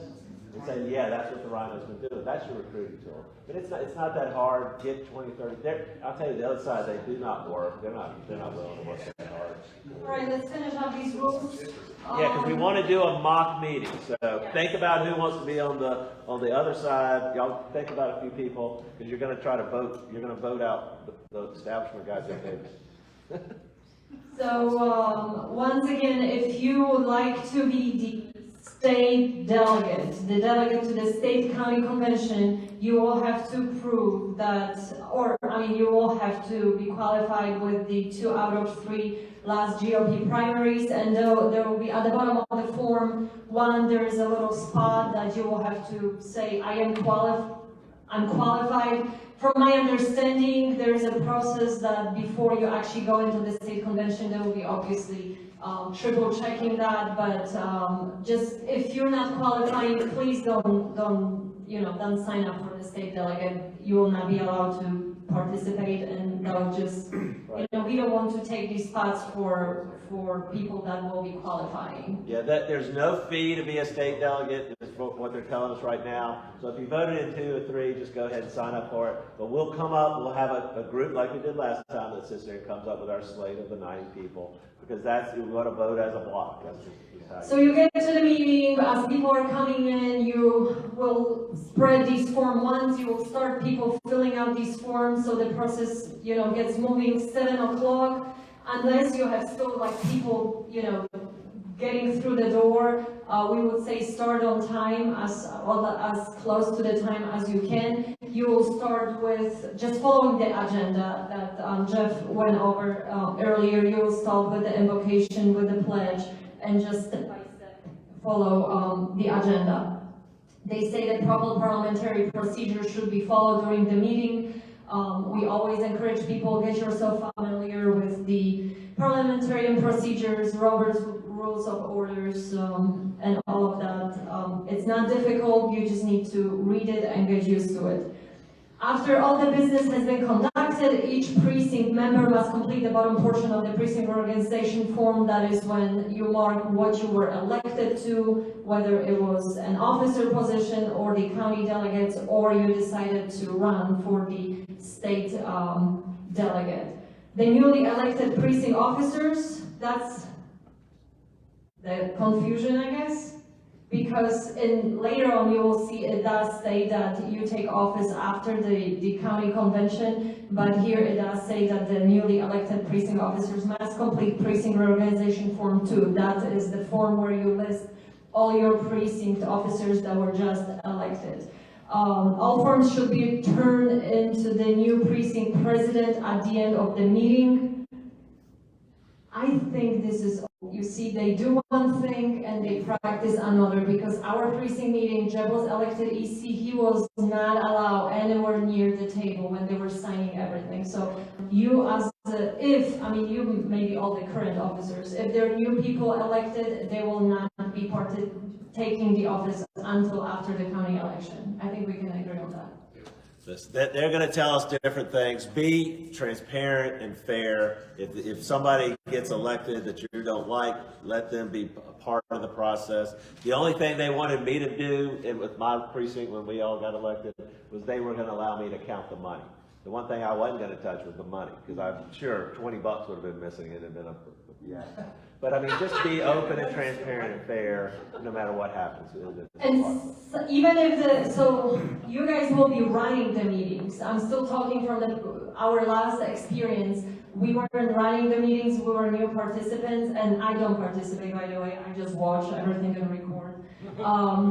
But you are, even when the meeting is over, if you're not running if the other side or someone else is running the meeting for you and they say, okay, the meeting is over, now you can go home, you don't have to. We stay there, the 2 of us, until the last form was signed until the last $20 bill was counted, and they didn't like it. It was weird because we just sat there and they were like, what are you doing here? We're like, well, we're watching. You know, the election is not over. You're still counting the votes, the forms. So we just sat there comfortably and they took their time. It took like an hour or two. We were there till like midnight because they were taking their sweet time to sign all the forms. But you can stay, just like poll watcher, you can stay and observe until everything is done. You can take pictures of Yes, take pictures.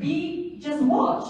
You know, even if everything is right, you don't want to be the one saying, well, I don't know what happened, I left right after the vote. No, you want to stay until the end, watch the whole process, and if you're running the meeting, also let others do the same, let them watch. Yeah, so Olga, should everybody who's an officer also be a delegate? Because it's a little confusing. Yes. You want to be an officer and a delegate, or you just want to separate? You can be both, yes, you should be both, yes. Who are you talking about now? Rhinos, No, Establishment. So you're saying they're the ones counting the votes? Well, back when we were in 2021, they were the one counting the votes. Now we will be counting the votes. Okay, but were they were the elected officers at that time? Yes, sir. Okay. I was trying to figure out. Olga, I think you've covered it already, but as a president of the precinct, I think it would be a good idea to photo Form 1 and 2 before you hand it over to the yes. county chair. Take everybody. Take photographs of all your Form I'm 1s, just your Form clarifying, 2s, just making photograph sure. everything. You know, sadly, I mean, there's too many examples and experiences of it. And allow the other people to photograph if they want to. You know, I've seen them sit there, oh, you can't take a picture of that. You No, know, of course you can. we're not going to treat anyone differently what we want to happen, let people photograph. On that, if I remember correctly, because this was new for us in 21, the Form 1, we didn't do Form 2 then, Form 1, at our table, they handed me the forms. I was elected the secretary. I had the forms, the treasurer had the money, and we had to correlate and make sure that the money and the forms were together, and we had to put them in an envelope and then carry them to the back and then to check them. So you did it as a newly elected, or were you secretary back then? I was newly elected. But you were on organized before. Right. So you were newly elected, but there was no prior person. Right. So technically, it's the prior, you know, in ours, the old guard did it for us, so. But you should be able to say if you'd like to go with them. I mean, sometimes you ride with them. You know, we had, you know, Elizabeth Boyle was running around saying, oh, I'll take it to the county headquarters. She did. I mean, you know, I waited till the end. I thought it was 10 minutes. Just think about it as a regular election, right? It is. Just think when you were running a precinct voting location and you're supposed to submit all the voting ballots to the county election commission. Would you allow a neighbor come second? I'll take it for you. Just think about it that way. Might take some money out of that. Yeah. Yeah. Then it's your fault. Just for clarity, if somebody opts in for state delegate, they will need their voting record, voting history, or no? Yeah, when we come up with the committee, whatever, like y'all did last time, came up with a slate, you're gonna make sure each of those people show you their voting. So we don't. You don't have to have it at that We don't time. have to have it for that night. No. For that night. Don't have to have any, and guess what, if you don't check the box, you don't qualify, you'll get off the list anyhow. So anybody that we put up for delegate, we're gonna make sure when they go to Columbia, that they're Columbia, that say, well, you actually don't qualify. So, Okay, the people y'all choose, the ones who go as state? no, there'll be a caucus group that chooses it. And that's kind of like mySCGOP or the establishment caucus will pick theirs or do whatever. They've always had these slates. There's always a slate. I mean, they do it and they're like, oh, they're so mad we did a slate last time. We actually wised up and copied them and did our own slate. They got mad about it because we did our own slate and everybody did the right thing. They had their own slate too. That's right. So I mean, it's always been that. I just give you examples of it from years. Yes, ma'am. You mentioned paying a fee, what, I'm confused, paying a fee? there's no fee this time, apparently. The state party said there's not gonna be a fee. So there's no fee, and I came in late, but there's no fee because what they're trying, this is normally, the convention is normally our biggest fundraiser of the 2-year period. We would have netted about $50,000 to $75,000 after expenses for our convention, here in Greenville. But so the state party is taking over, they're saying no fees, so we. For Greenville County, other counties can do what they want. But so at the end of the day, you know, the lepers and the Youth Guard, the America First people get reelected, and then guess what? We wake up the next morning with zero money in the bank. So that, we'll deal with it. It's just. But we can have, we can do a donation. Sure. At the pre-org meeting. Yeah, you can, or after this. I mean, we'll send out the membership stuff, and I mean, I'm not worried about the money. I'm most worried about y'all bringing as many delegates as you can. Okay. Bring as many people. Delegate situation. You have to be a precinct delegate in order to run for state delegate. Not sure. That's what we were told in Spartanburg. Okay. But in that event, right, you said you don't have to have the 2 out of 3 to be a precinct delegate. But if you want to be, if you are a precinct delegate and you want to be a state delegate, you do have to have your 2 out of 3. Actually, according to Rule 8, yes, in Greenville County, you have to be a county delegate to be. A state delegate. So that makes sense. So if you want to be a state delegate, make sure you're a county delegate. Right. So most people are. David? Do the numbers, Mike. Okay, the president, scenario is AWOL. He's been AWOL for 2 years. And that's not atypical, that happens, so don't think they're bad. And communication with him is, terrible. Anyway, 2 or 3 days later, he'll answer a text or you know. Anyway, so what? I assume the state is taking care of it. Well, the state is taking care of it as of right now. If. Did you get the email, David, from Tabitha? Do you know? I'm not getting any communication from, the only communication I get is from y'all. Wow. Well, I don't get any communication with you. I don't think I'm gonna even get a packet or. Just so. Information as to when. We're gonna try, they've said they're gonna give us enough notice, we'll see. They may think a day's notice is one thing. They're saying they may not give the packets out until the day before, the morning of.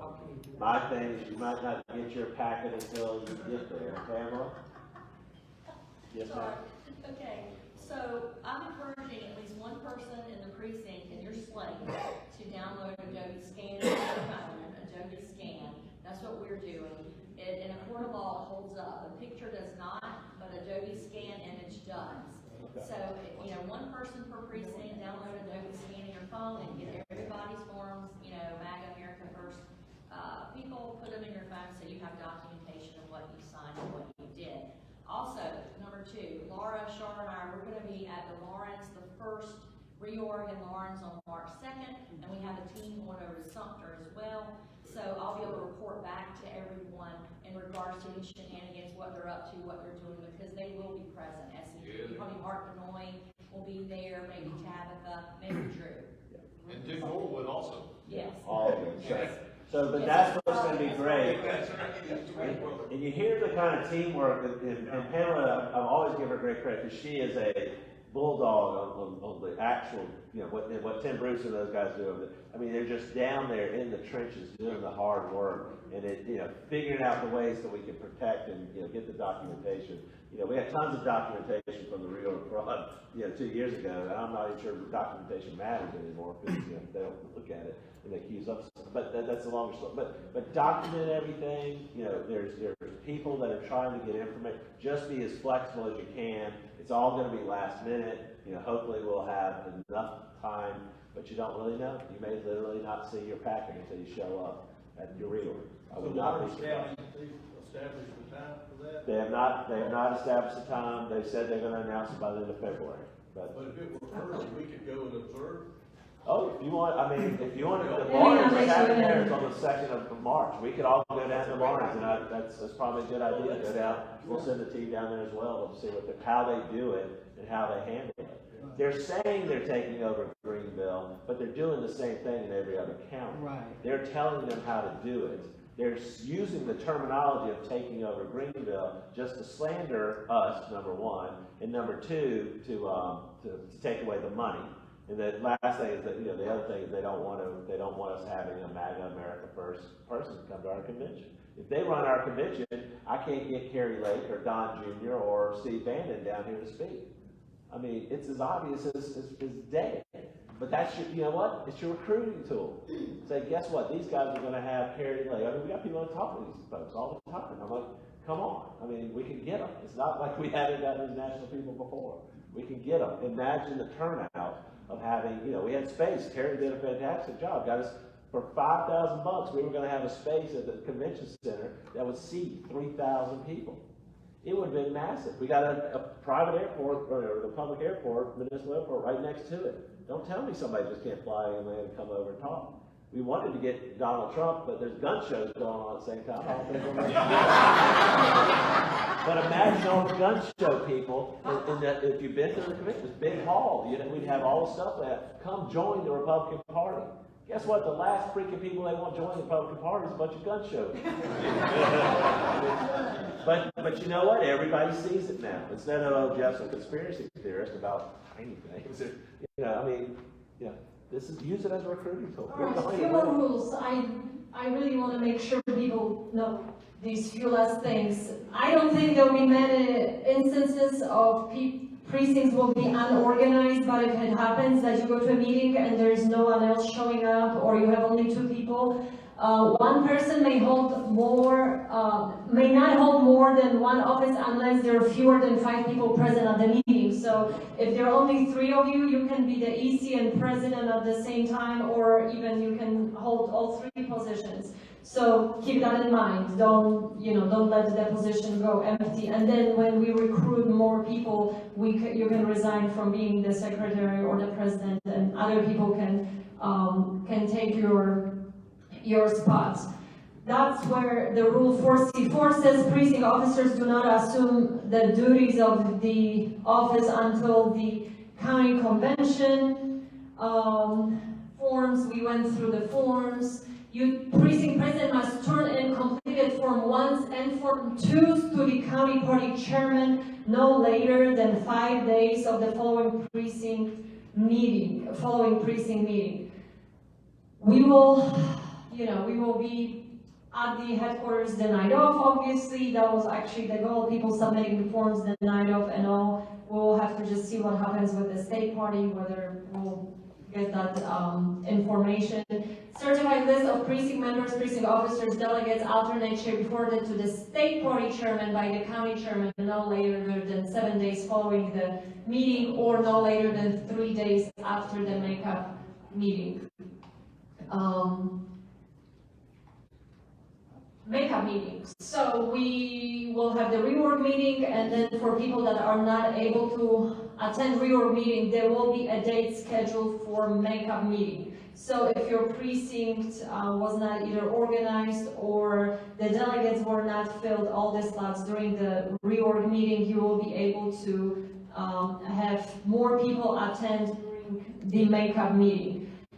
Last year, or 2021, what happened, all the remaining slots were filled in between. That was the not ballot, but the Form 1 harvesting. We will not let that happen again, unless we're all allowed to do it. But the rule has to apply, the same rule to all of us. It cannot be that one group is allowed to do it in between and one not. We were open to allowing people come and sign up in between, but obviously we told the whole world you can do it. We didn't just tell you and not everyone else, because we are out of flexibility, and we believe that if people are not available to attend here or there but want to participate, they're allowed to do it in between, but it has to be open and transparent process, treating everyone the same.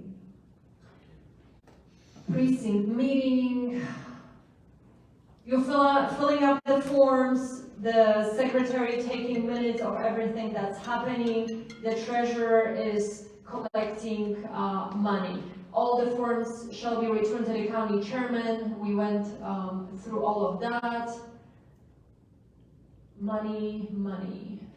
Why am I going backwards? Checklist. We went through the checklist kind of, but in short, now you don't have to worry about securing the location. You don't have to worry about handicap access or facility fee, none of that. But make sure, I would still encourage bring some decorations, maybe refreshments, make it cozy, family friendly, make it fun. Make sure there are enough, copies, papers, pens, everything. Proposed agenda, Jeff went through that. Parliamentarian procedures. Get yourself used to with Robert's Rules of Order. There are few little things that you have to know. If there's any confusion about anything, you can say point of order, and you can ask questions. There is no stupid questions. I do it all the time. And when you say point of order, everything has to stop, and you can ask 3 times, why are we doing this?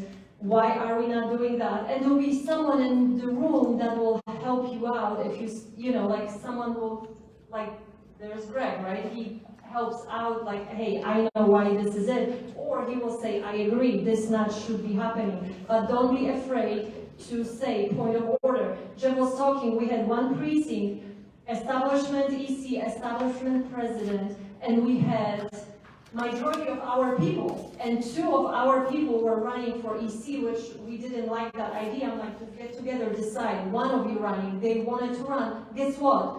None of them was nominated by anyone. They just sat there and waited, because they said, well, they were just talking, and we didn't know when the time was to nominate.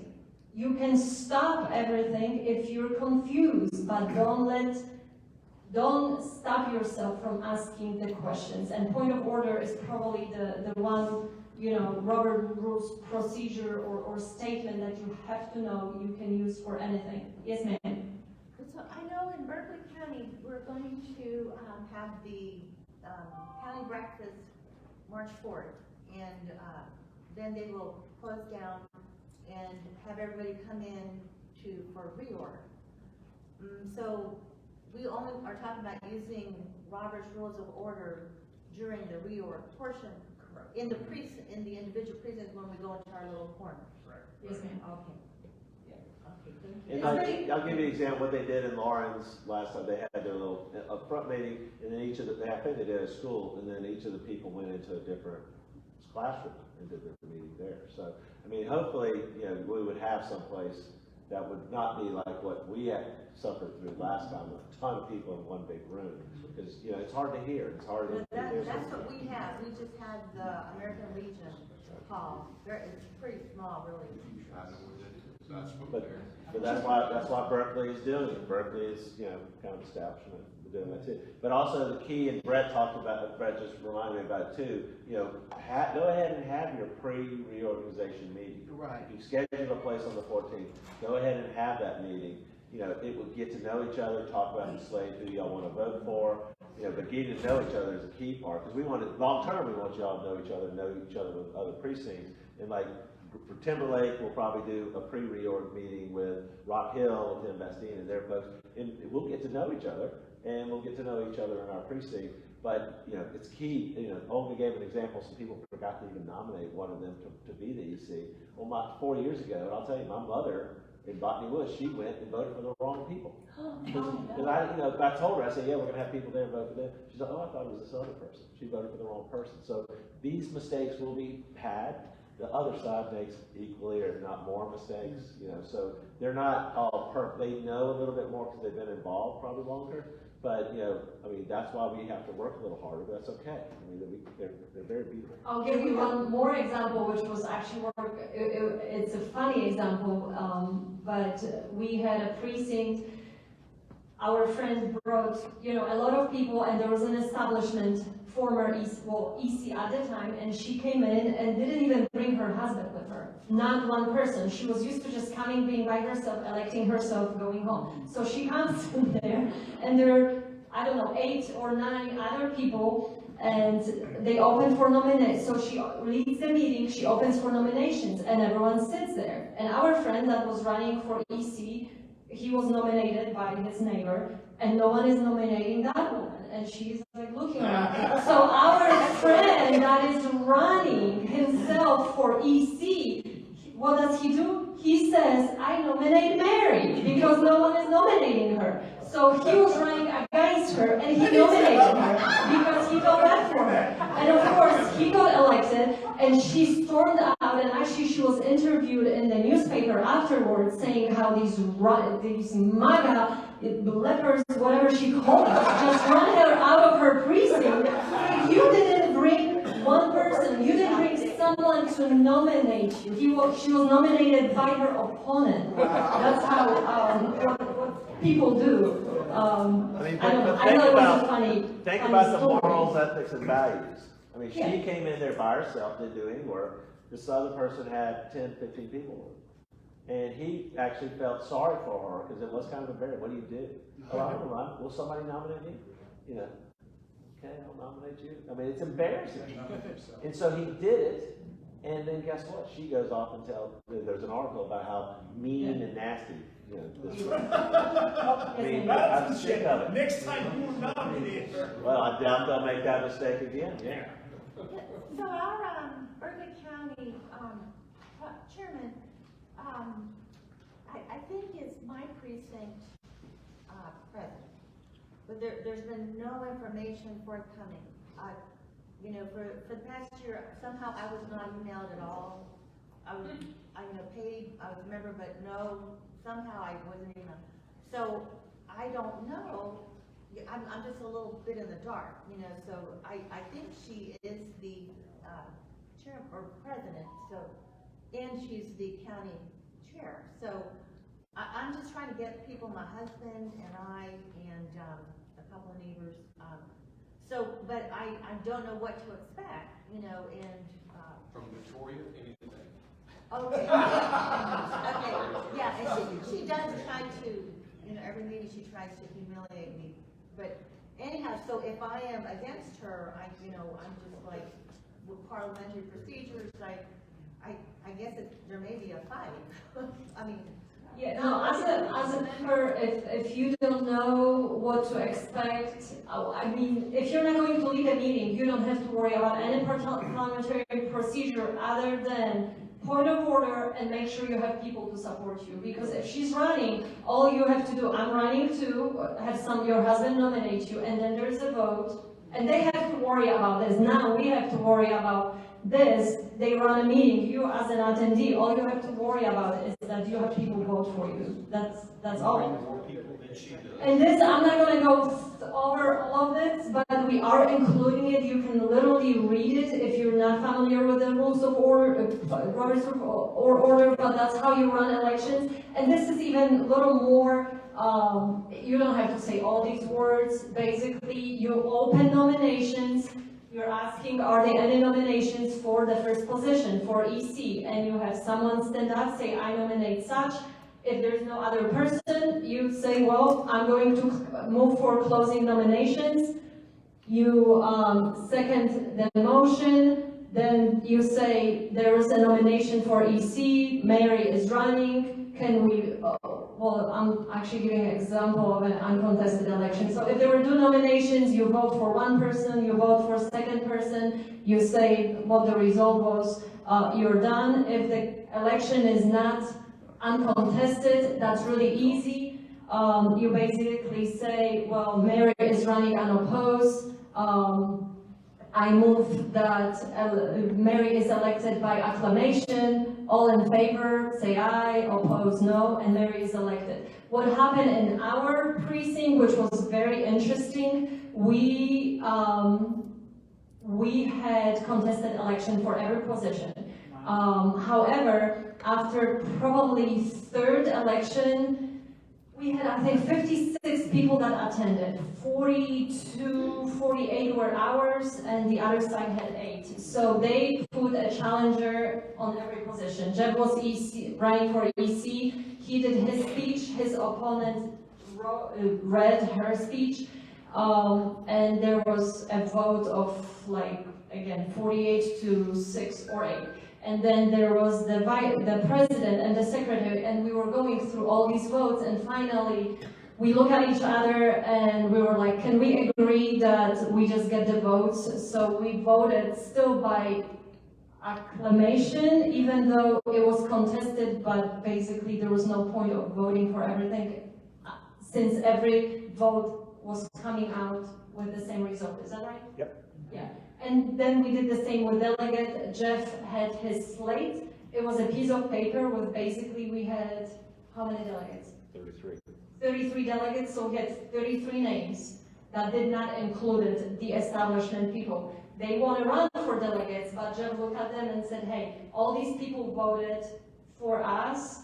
All these people will vote for this 33 delegates. Do you really want to go through 33 votes? And at the time, it just made sense. People voted for the whole slate, and we elected all the delegates as a slate instead of going 101. So that's allowed as long as everyone agrees. If someone said, no, I want to vote one by one, you have to do it. But that's... Hopefully they'll be friendly. Even ours were the most unfriendly. They eventually succumbed. But Olga makes a good point. Think about this. Give a little presentation or speech, 2-minute, 3-minute speech. You know, my opponent sat there and read a resume about how she'd been working in the party for 20-some years, blah, blah, blah. I sat there and I gave 2 seconds about who I was, you know, and most of them I met, and then I told them what I was going to do. I was like, what do you want? This is what I'm going to do. This is why I'm here. Let people know what you're going to do. That you're, you know, we're about doing, we're not about resumes. We all have good resumes, you know, but we're about doing and how you're going to help make a better county, your better precinct, better county, better state, that type of stuff. So you may do that. Don't be intimidated by this stuff.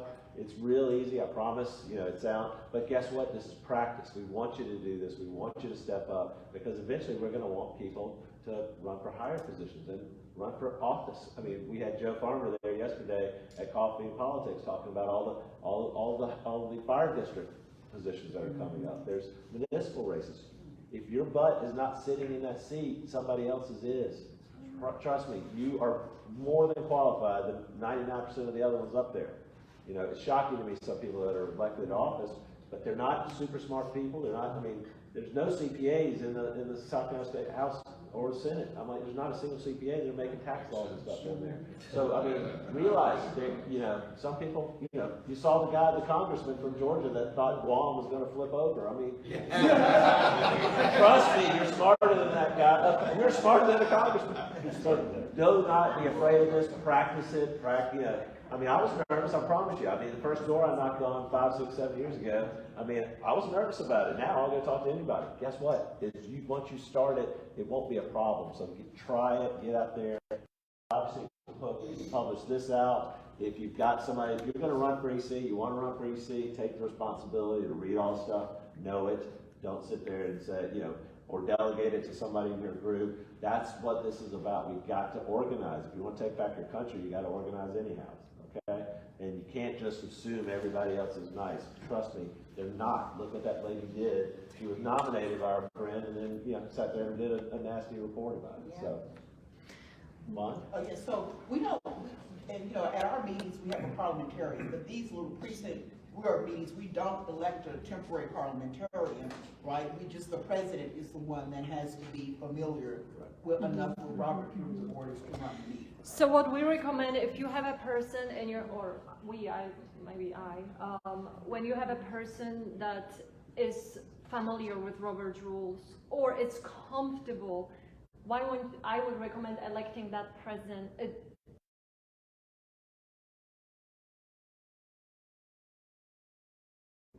Here.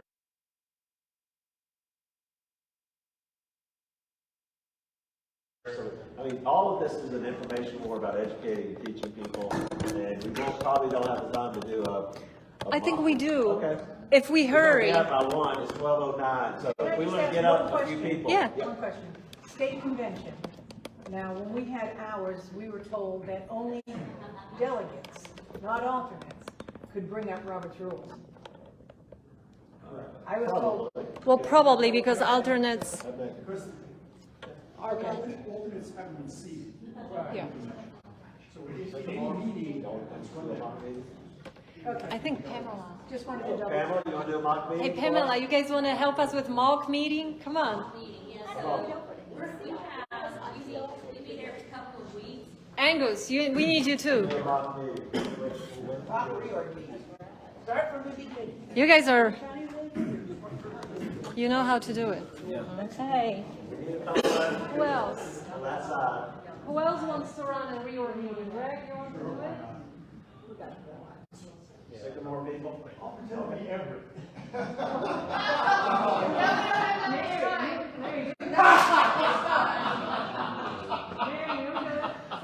Who else? Brad? Berkeley? Anna does. Come on, Anna, go on. Harrison, you know how to do it. Well, I mean, not really. I'm here to learn. See my boy, the guy ran for governor, and he's scared to get up and do our You have seen me. I'm nervous. I don't know what to do. I haven't read the rules. So think about it. We all come together. We're there. Can we go back to the agenda? Yeah, no.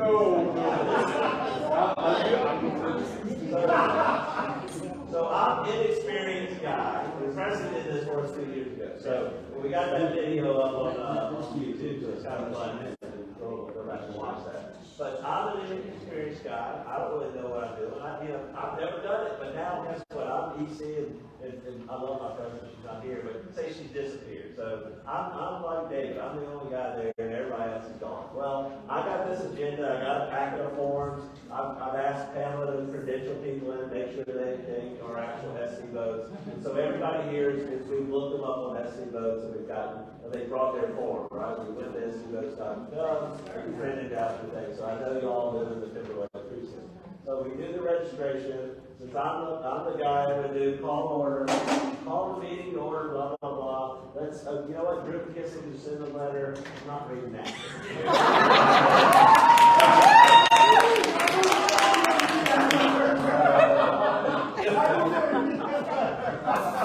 You may have somebody who wants to read the letter, you know, who wants to read. But I mean, this is not just us. I mean, even the rhinos are taking, you know,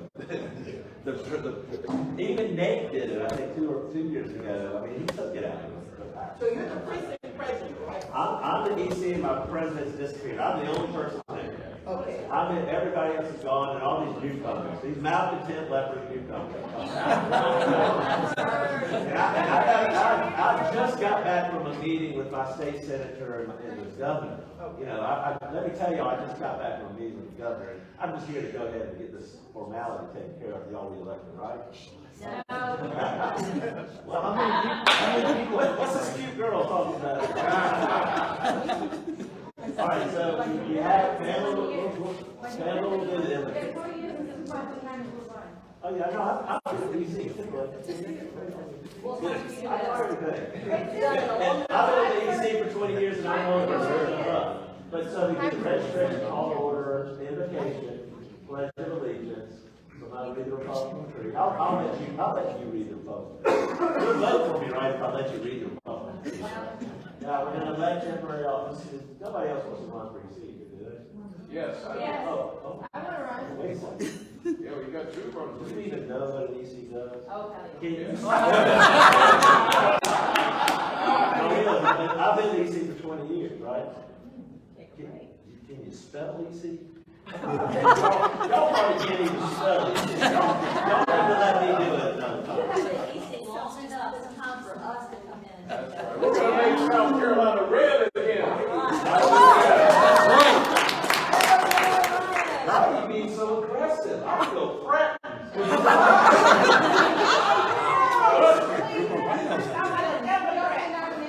I feel threatened though. Somebody call the sheriff. Alright, so if it's going to be contested, we all want to go through the process. We need to elect a temporary president. Since I'm the current president now, I'm the EC president, I'm everything. I'll make myself the temporary president. No. Y'all okay with that, right? Point forward, no. Y'all don't know Robert's rules, y'all don't know parliament. I'm a certified We parliamentarian. got 1, 2, 3, 4, 5, I think we got 7. Can I speak? How many do you No. have? Can I speak? No, we're taking over. I'm a You certified parliamentarian. have been to a temporary president. I've heard temporary, we've already voted on her for temporary. Easy. Hold on. Yes, Yes, yes. yes. Easy. Yes. I'm voting for her. That's right. Y'all can vote.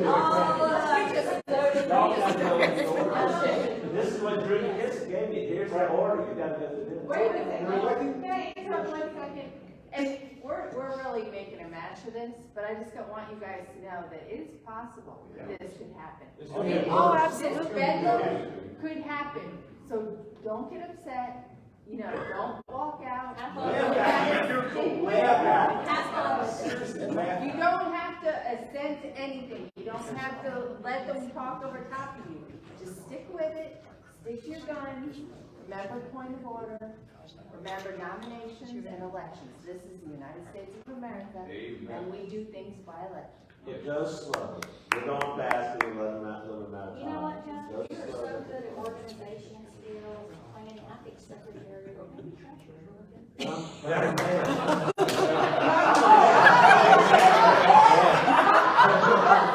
That's dangerous. I am playing a character, right? This is all video. Look, Jeff Davis is the. So you pick the temporary president. Who's the temporary? Who did y'all pick? Mary will be the temporary president. So Mary, you take over since you know so much. Go ahead. Okay. So we're temporary president, we need to elect you temporary secretary.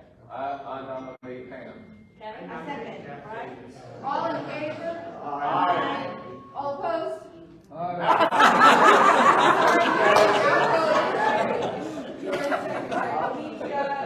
I nominate Angus to be committee on credentials. Second? All in favor? Aye. Wait a second. I'm sorry. Should we slow it down for you? Would you?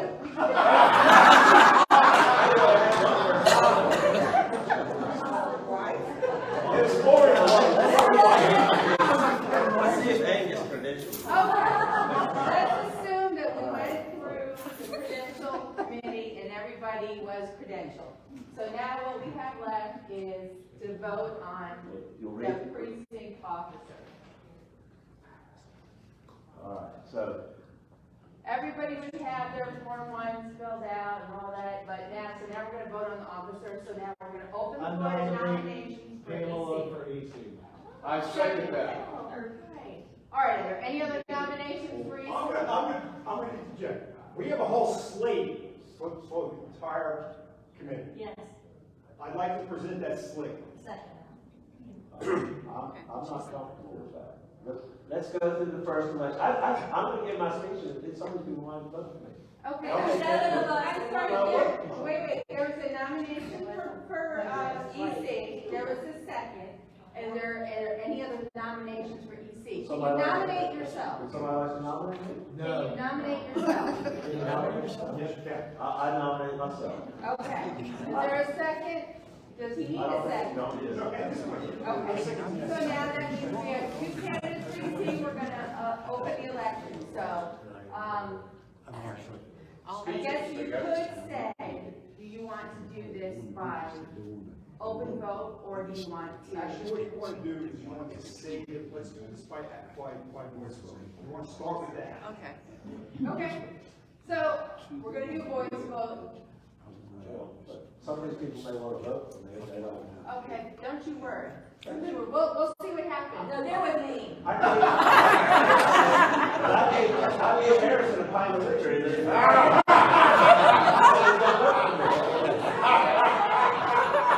And Harrison don't even drink liquor, wow. You get it back. All those in favor of Pamela for EC,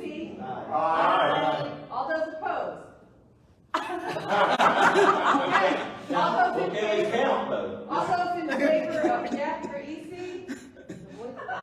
All those opposed? Nay. Y'all are way over your head. Y'all don't know what you're doing. You know what? I'm taking my computer. Literally, this is about the moment where the person will get up out of their chair and leave.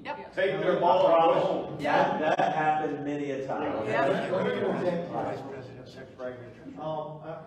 Coming in, our EC in my precinct, also did the website online. So that was his argument. Well, I've been involved in the party and the EC for years, and I work on the website. Well, number one, the website's garbage.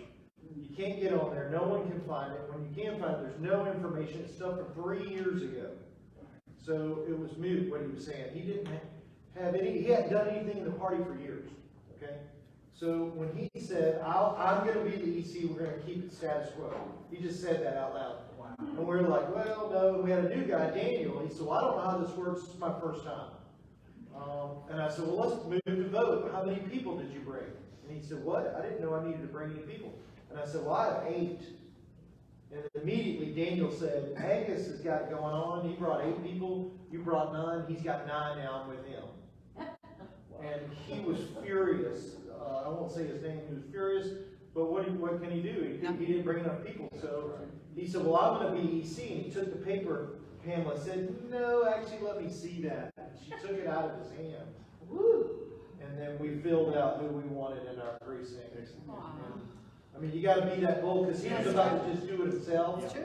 Because they are bold. She took it out of his hand. Let me see that for a second. He took it out of his hand. You gotta take control of the paperwork. Remember that you have elected a temporary secretary, and I know that. We didn't do any of that.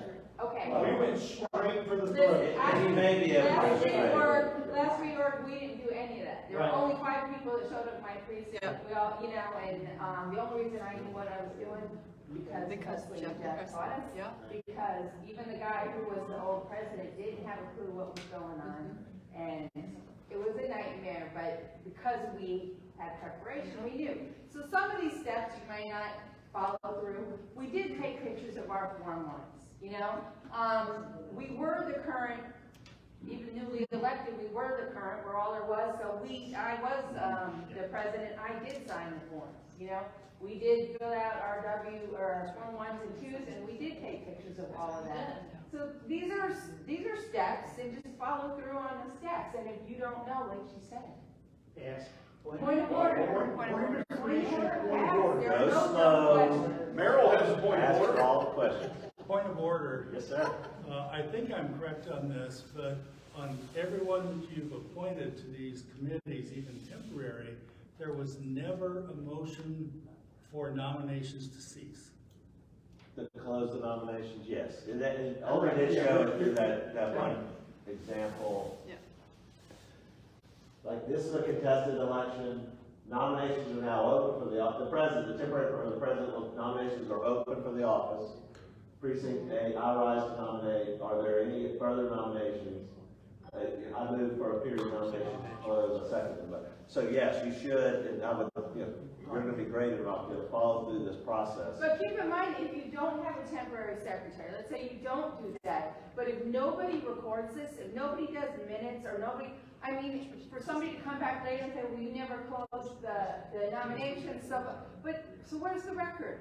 If somebody isn't actually taking meeting minutes or videoing the thing, you know, then who's to say what did or did not happen? Just try to follow the steps, because you're at least crossing your... I don't think we're going to go to court over that type of stuff. I mean, they do this down at the State House, and with the you know, we're not using it to try to barrel over anybody.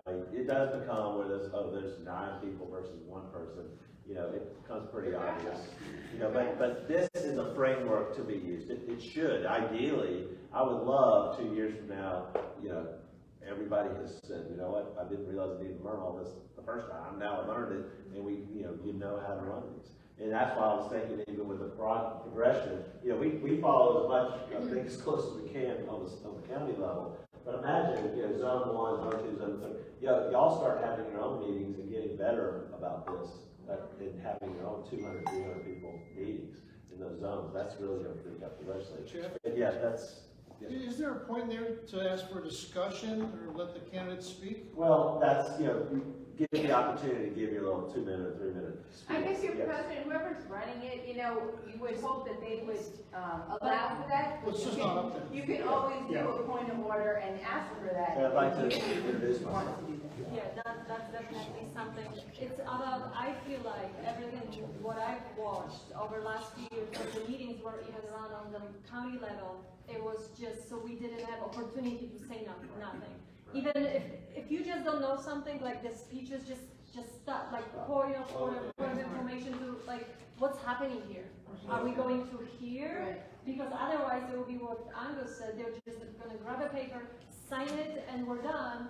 No, just let's go through the process. It's okay to say, slow down, I'm not following. You're It's just once every 2 years. If you feel uncomfortable, slow it down, and, you know, when they try to rush you through, then you know something's going on. Yes. Our friend Slow it down. sat with her speech and she was so focused on having her speech ready for EC that she missed that the nominations got closed. Yes, sir. Can a motion be made at any time during the meeting?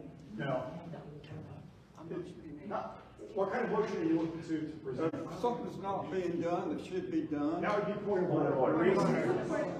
Is an agenda that you're supposed to be following. Point of order points out that you're not following that in order.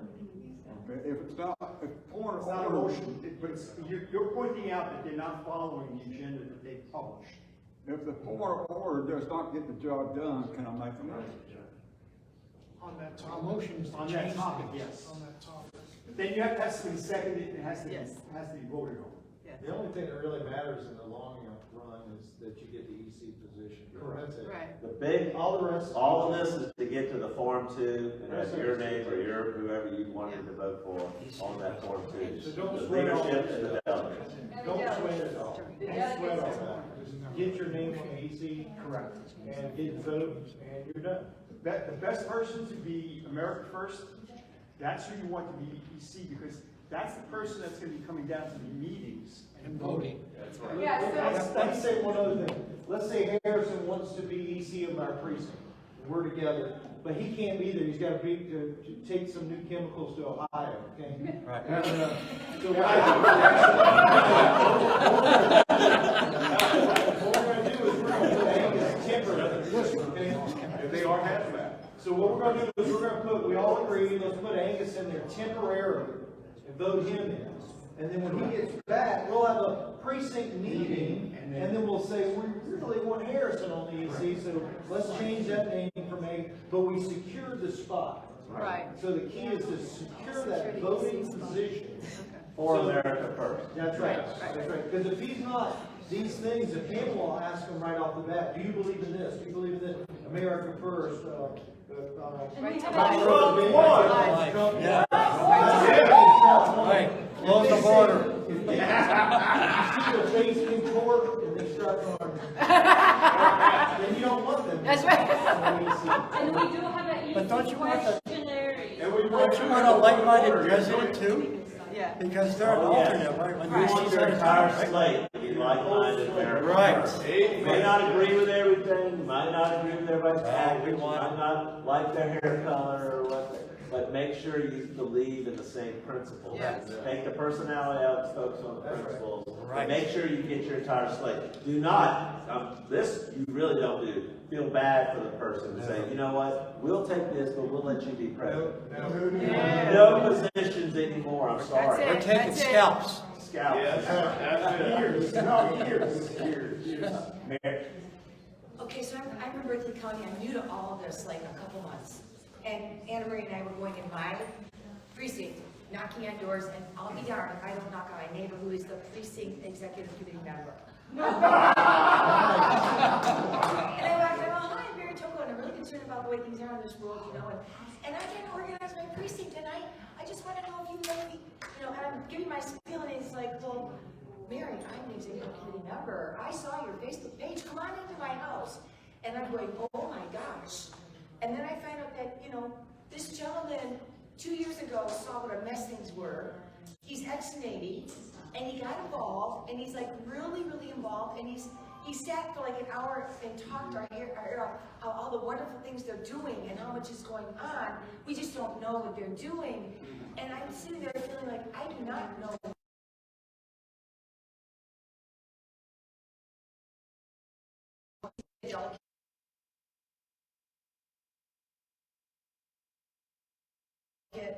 Get close and learn and see what's going on and learn the process so that maybe 2 years from now, I'll be ready to move into that executive committee member. Why can't you bring enough people? Just bring enough people. Well, I just started knocking on doors like 2 days ago. And I might have 2 or 3 people who said, I'll be there, you know?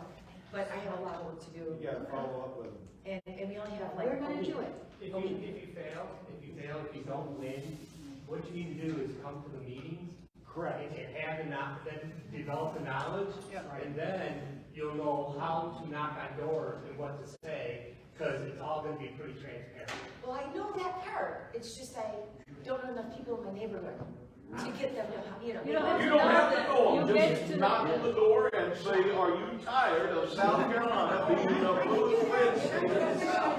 I just have to say, I think we can get them. Yeah, no, I'm gonna be out. Mary just went to the hearing with our Board of Elections, and she blew everybody away. She did not back down.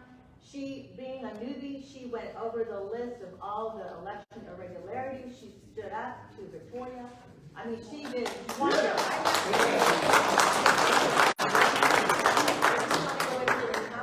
Incompetent at what I'm doing. Do not think you're not competent. Trust me. That's why I keep praying. You are competent enough. While you sit up in a meeting here, you're competent. And you know that America, or South Carolina, is the most liberal red state. If she doesn't win EC, and she goes to the meeting, the Greenville County meeting, can't she still be nominated for an officership? Berkeley. Berkeley.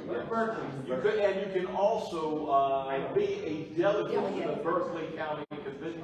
That EC, he cannot stop you from that. So you definitely put your name as a delegate. Mary, don't be very selective for the people you want to vote for you as EC. Anybody. Because, like I said, I brought Democrats to vote for me. Because all we had to do was come one time. They're going to bring Democrats. Bring your friends. Bring anybody. I just want to say for our people now that you are current EC president, especially in Greenville, that the party is going to come and make you feel like now you sit down because we're running it. Remember, you were elected. That's Do right. not let them tell you now you have to sit back because we're in charge. Maybe they claim they're in charge, it's not legal, you stand right by them. And I mean, it's your precinct, do not let them, and just one more example, the state party officers that LaDonna Riggs, okay, in her precinct, there were even number of people. She was running, her husband were running, I don't know which positions, but they were in leadership for like last 30 years. There were even number of people, let's say 12, attending their precinct. There was election for LaDonna, EC, or her husband, one of the two, and our person. The other spouse, whether husband or wife, LaDonna or her husband, were counting the votes. And he said, well, it's 6-5. And people were like, what? Who abstained? Well, no one. So what are you talking about? There was even number of people. They were cheating in front of your eyes. They counted it again. They finally, people were like, okay, divide. Like in first grade, they had to stand here and here because the guy could not count, well, he chose not to count it. And then it was an even, split, and finally someone was like, you know what, he couldn't count it, I'm just gonna go to the other side, to your point.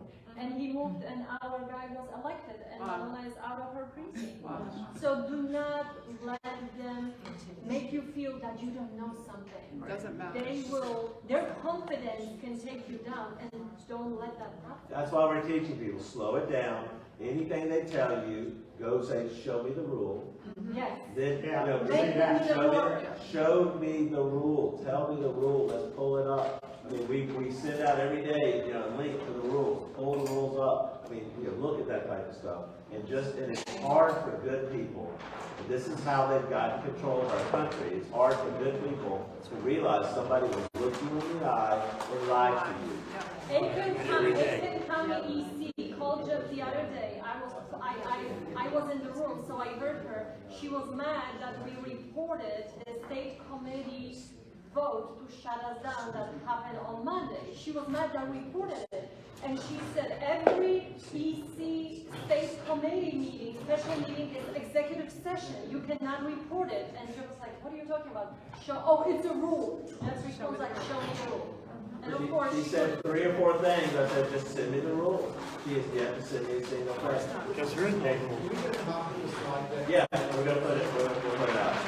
And folks, don't forget, email and call your state senators. That can be the game changer right there. If you can help Terry put up the chairs, we just stack them, we got to clean up the room. This facility is great. It's really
And Tom, did you talk to Tom?